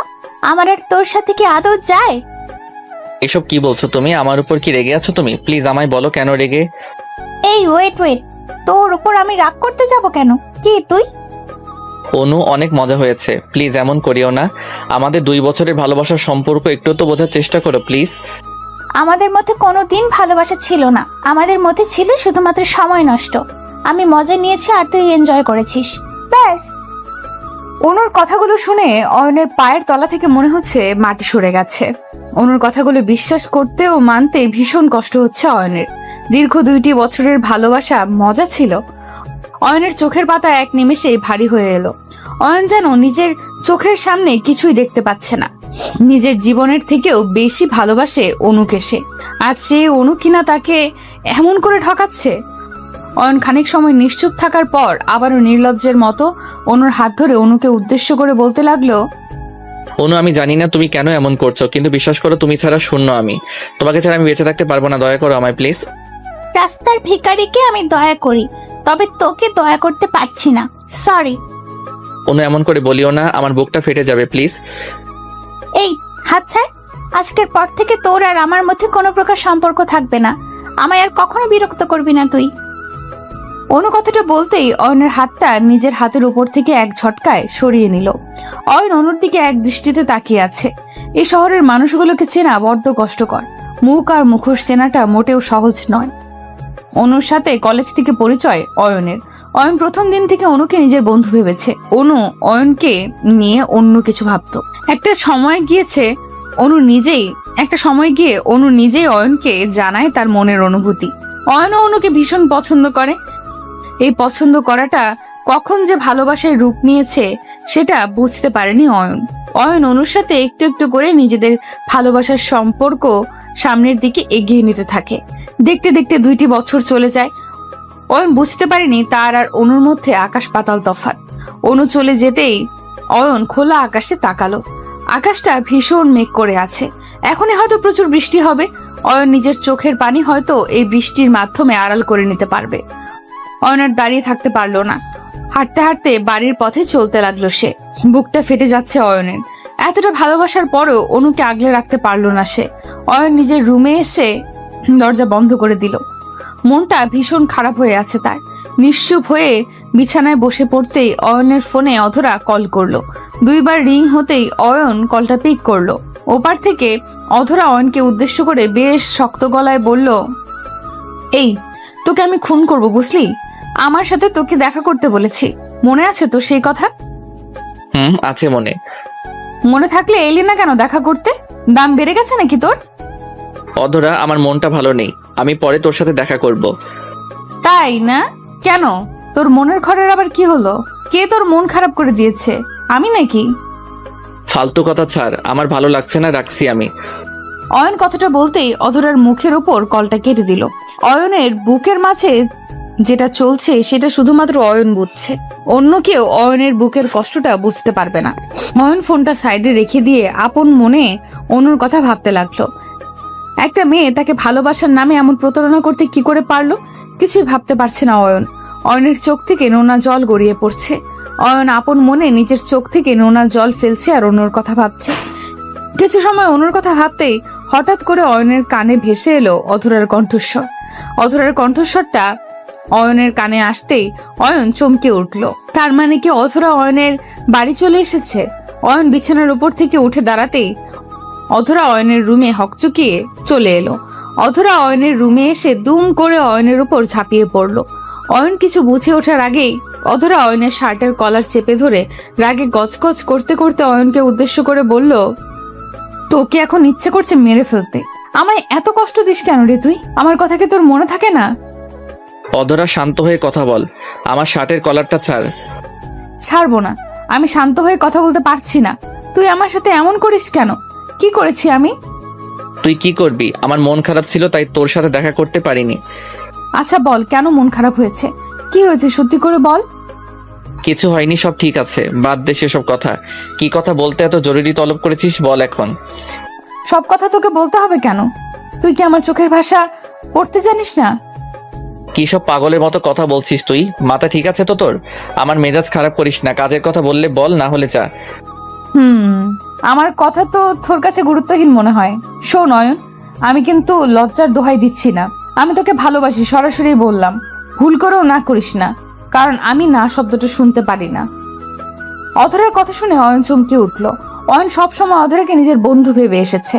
অধরা হঠাৎ করে অয়নকে প্রপোজাল দিবে এমন কিছুই অয়ন কখনো আশা করতে পারেনি। অয়ন অধরার কথায় খানিকটা চমকে গিয়ে অধরাকে উদ্দেশ্য করে কৌতূহলী কণ্ঠে বলল, আমার সাথে মজা করছিস তুই? দেখ, আমার কিন্তু মন মাইন্ড এমনিতেই ভালো নেই, তাই আমার সাথে কোনো প্রকার ফাইজলামি করিস না প্লিজ। আমি তোর সাথে ফাজলামি করব কেন? আমি সত্যিই তোকে ভালোবাসি, বিশ্বাস কর আমায়। আমি তোকে ছাড়া বাঁচতে পারবো না। অধর, আমি তোকে কখনো ওসব ভেবে দেখিনি। তুই আমার বন্ধু ছিলি, আছিস আর বন্ধুই থাকবি। Shut up! আমি তোর বন্ধু হয়ে থাকতে পারবো না। আমি তোর প্রিয়জন হতে চাই, মানে চাই। এবার তোর ইচ্ছে থাকুক বা না থাকুক, আই ডোন্ট কেয়ার। পাগলামি করতেই পারবি তুই, কিন্তু তোর এই পাগলামিতে সবটা বদলে যাবে না। কি বদলে যাবে আর কি বদলাবে না সেটা আমি নির্ণয় করেই এসেছি। তোকে আমি দরকার পড়লে জোর করে হলেও আমার করেই ছাড়বো। অধরা কথাটা বলতেই অয়নের সামনে থেকে চলে যায়। অয়ন অবাক হয়ে অধরার চলে যাওয়ার দিকে এক দৃষ্টিতে তাকিয়ে আছে। অধরা হঠাৎ করে এমন কথা বলতে পারে হয়তো অয়ন আশা করতে পারেনি, কিন্তু অয়ন এটাই বুঝতে পারছে না অধরার মনের মধ্যে হঠাৎ করে এইসব চিন্তা কেমন করে এলো। অধরা তো কাউকে কখনো ভালোবাসতে পারেই না, কারণ এতটা বছরের বন্ধুত্বের সম্পর্কের মধ্যে অয়ন একটিবারও শোনেনি অধরা কাউকে ভালোবাসে। অধরাও কি অনুর মতো করে তাকে নিয়ে মজা করতে এসেছে? অনুর কথা ভাবতেই অয়ন আবার শান্ত হয়ে গেল। অনুর সাথে শেষ কথা বলার পর আর একটিবারও অয়ন অনুকে কল করেনি। বোবা মনের ইচ্ছে হলো ভীষণ অনুর সাথে একটু কথা বলতে। অয়ন এখনো ভাবছে অনু হয়তো রাগের বশে অয়নের সাথে এমন করেছে। অয়ন নিজের ফোনটা হাতে নিয়ে অনুর নাম্বারে কল করলো। অয়ন অনুকে কল করতেই দুবার রিং হতেই অনু কলটা পিক করলো। অনু কলটা পিক করতেই ওপাশ থেকে ভীষণ কর্কশ কণ্ঠে অয়নকে উদ্দেশ্য করে চরম বিরক্তি নিয়ে বলল, এই কি হয়েছে তোর? একবার বললাম না তোর আর আমার মাঝে আর কিছু নেই? কথা কি কানে যায় না তোর? অনু প্লিজ আমার কথাটা তো শোনো, এমন করিও না প্লিজ। আমি সত্যি তোমায় ভালোবাসি, আমায় এমন করে ছেড়ে দিও না। আচ্ছা ঝামেলায় পড়লাম তো। আমি কি তোকে বলেছি যে তুই আমায় ভালোবাসিস না? আমি বলেছি তোকে আমি ভালোবাসি না। আমাকে আর জ্বালাতে কল করবি না। অনু এতটা তাড়াতাড়ি কি করে তুমি বদলে যেতে পারলে? আমার ভালোবাসার কি কোনো মূল্য তোমার কাছে নেই? না, নেই। আমার কাছে তোর মতো ফকিরের কোনো মূল্য নেই। আর শুধু আমার কাছে বলছিস কেন? তোর মূল্য কোনো মেয়ের কাছে নেই। দয়া করে আর জ্বালাবি না আমায়। অনু প্লিজ মাথাটা একটু ঠান্ডা করো সোনা। এমন করলে কি করে হবে বলো? আমাদের একদিনের সম্পর্ক নয়, একটু বোঝার চেষ্টা করো। আমি এত শত বুঝতে চাই না। কলটা রাখছি। তারপরও যদি নির্লজ্জের মতো আমায় কল করিস তবে আমি বিকল্প ব্যবস্থা নিতে বাধ্য হব। অনু শোনো প্লিজ। অনু অনু অয়নের কথাটা শোনার বিন্দু মাত্র প্রয়োজন বোধ করলো না। অয়নের মুখের উপর কলটা কেটে দিয়ে অয়নের ফোন নাম্বারটা ব্ল্যাক লিস্টে রেখে দিল। অয়ন অনুর নাম্বারে আরো কয়েকবার কল ডায়াল করার পরেও কোনো লাভ হলো না। অনুর ফোনে আর কল গেল না। অয়ন ফোনটা ফেলে দিয়ে মাটিতে বসে পড়ল। চোখ থেকে টপ টপ করে জল গড়িয়ে পড়ছে তার। নিজের চোখের সামনে নিজের ভালোবাসার মানুষটির এমন পরিবর্তন যেন অয়নকে ক্ষতবিক্ষত করে দিয়েছে। এই সমাজে কেউ নির্লজ্জ নয়। যার কাছে সম্পর্কের মূল্য বেশি সে বারবার ফিরে আসতে চায়। অয়ন আপন মনে ভাবতে লাগলো এমন করে নিজের চোখের জল ফেলা ঠিক হবে না। অনু যদি বদলে গিয়ে অয়নকে ছেড়ে ভালো থাকে তবে অয়ন কেন পারবে না? অয়নও পারবে অনুকে ছাড়া ভালো থাকতে। অয়ন নিজের চোখের জল মুছে ফেলতেই অধরা অয়নকে কল করলো। অয়ন কলটা পিক করতেই অধরা অয়নকে যা বলল তা শুনে অয়ন চমকে উঠল। অধরা অয়নকে উদ্দেশ্য করে বলল, কি গো জামাই আমার, মন খারাপ করে থাকবে? আমায় একটু ভালোবাসা দিলে কি হয়? হ্যালো, আমি কি অদরের সাথে কথা বলছি? ফাজলামি করিও না জামাই আমার, তুমি তোমার আদরের বউয়ের সাথেই কথা বলছো। অদরা ফাইজলামি ছাড় বলছি। ওগো আমি ফাজলামি ছেড়ে দিয়েছি। দেখছো না তোমার অধরা সব কিছু বদলে গেছে। কত ভালোভাবে কথা বলছে তোমার অধরা। কেন কল করেছিস সেটা বল। হ্যাঁ সেটাই তো দেখছি আমি, কিন্তু হঠাৎ করে এমন বদলে যাওয়াটা আমার হজম করতে কষ্ট হচ্ছে। হজম করতে কষ্ট হলেও হজম করে নাও, কারণ আজকের পর থেকে সারা জীবন ধরে আমার হজম করতে হবে তোমায়। এখন বলো কি করছিলে? কি আর করব, বসেছিলাম। অয়ন অধরার সাথে কথা বলতে লাগলো। অতীত ভুলে নতুন করে জীবন সাজাতে হলেও একজন প্রিয় মানুষের প্রয়োজন। প্রিয় মানুষটির ভালোবাসা আমাদের মন থেকে সমস্ত অতীতকে ভুলিয়ে দিয়ে নতুন করে বাঁচতে সাহায্য করবে। অয়ন অধরার সাথে হেসে হেসে কথা বলতে লাগলো। বুকের ওপর থাকা পাথরটা নামিয়ে নিতে হবে। ভালোবাসা তার প্রাপ্য, যে ভালোবাসাকে আগলে রাখতে জানে। আর প্রাপ্য নয় যার কাছে ভালোবাসা প্রকাশ করার পর অবহেলিত হতে হয়। অয়ন সারা রাত ধরে অধরার সাথে ফোনে কথা বলতে লাগলো। ভোর হবার কিছু সময় আগে অয়ন ফোনটা রেখে ঘুমিয়ে পড়লো। বিকেলের দিকে অয়নের ঘুম ভাঙে অধরার ফোনে। অধরা ফোন করে অয়নকে উদ্দেশ্য করে বলতে লাগলো, আয় অয়ন চলো না, আজ দুজন মিলে একটু ঘুরে আসি। ঘুরে আসতে চাইছো ঠিক আছে, তবে কোথায় যাবে? জানি না, তবে অনেক দূরে যেতে চাই। এমন একটা শহরে যেতে চাই যেখানে আমাদের বিরক্ত করার মতো কেউ আসবে না। তুমি আমি দুজন থাকবো, শুধুমাত্র আমরা দুজন। তোমার রোমান্টিক ভাবনা দেখে আমার মনের মধ্যে তো খুশিতে নাচ বয়ে গেল। 10 মিনিট অপেক্ষা করো, আমি রেডি হয়ে আসতেছি। আমি তো রেডি হয়েই বসে আছি, 5 মিনিটের মধ্যে আসো। জি তাই আসছি। অয়ন কলটা কেটে দিয়ে দ্রুত ফ্রেশ হয়ে নিল। জীবন না কারোর জন্য থেমে থাকে, আর না সময় কারোর জন্য অপেক্ষা করবে। জীবন তার আপন গতিতে ছুটে চলবে, শুধু অপেক্ষা হচ্ছে সঠিক মানুষ লাইফে আসার। অয়ন ফ্রেশ হয়ে নিয়ে অধরার বাড়ির সামনে চলে যায়। অধরার বাড়ি এসে অয়ন অধরাকে নিজের বাইকের পেছনে বসিয়ে ছুটে যায় অজানায়। অয়নের সাথে আজ অধরার প্রথম এতটা কাছাকাছি বসে কোথাও বেড়াতে যাওয়া। অধরা অয়নকে পেছন থেকে শক্ত করে জড়িয়ে ধরে আছে। কিছু দূর গাড়ি চলার পর অয়ন অধরাকে উদ্দেশ্য করে বলল, আচ্ছা আমরা তো অনেকটা পথ চলে এসেছি, এখন কি থামবো নাকি আরো চলবো? তোমার আর আমার ভালোবাসার পথের কি শেষ আছে? এই পথ কোনোদিন শেষ হবে না। পাগলি একটা। শোনো, সামনে ফুচকার দোকান আছে, ওখান থেকে চলো ফুচকা খেয়ে নেই। ফুচকার কথা শুনে অয়ন খুশিতে গদগদ হয়ে গেল। কতদিন হয়েছে অধরা ফুচকা খায়নি, আজ অয়নকে সাথে নিয়ে ফুচকা খাবে সে। অধরা খুশিতে গদগদ হয়ে অয়নকে উদ্দেশ্য করে বলল, এই সত্যি তুমি ফুচকা খাবে? জি সত্যি খাবো। কেন, তোমার সাথে ফুচকা খেলে কি পাপ হবে নাকি? আরে বোকা, সেটা বললাম কখন? তুমি তো সচরাচর ফুচকা খাও না, আজ খেতে চাইছো তাই জিজ্ঞেস করলাম। রোজকার সময় তো আমি আমার বান্ধবীর সাথে আসি, তাই খেতে চাইতাম না। তবে আজ তো হবু স্ত্রীর সাথে এসেছি, তাই সব চলবে। অয়ন কথাটা বলতেই দুষ্টু হাসি দিল। অয়নের ঠোঁটের কোণে এই দুষ্টু হাসির ঝলকটা দেখে অধরা অয়নকে জড়িয়ে ধরে অয়নকে গালে নিজের ঠোঁট জোড়া ছুঁইয়ে দিয়ে আলতো করে চুমু খেলো। ভালোবাসা,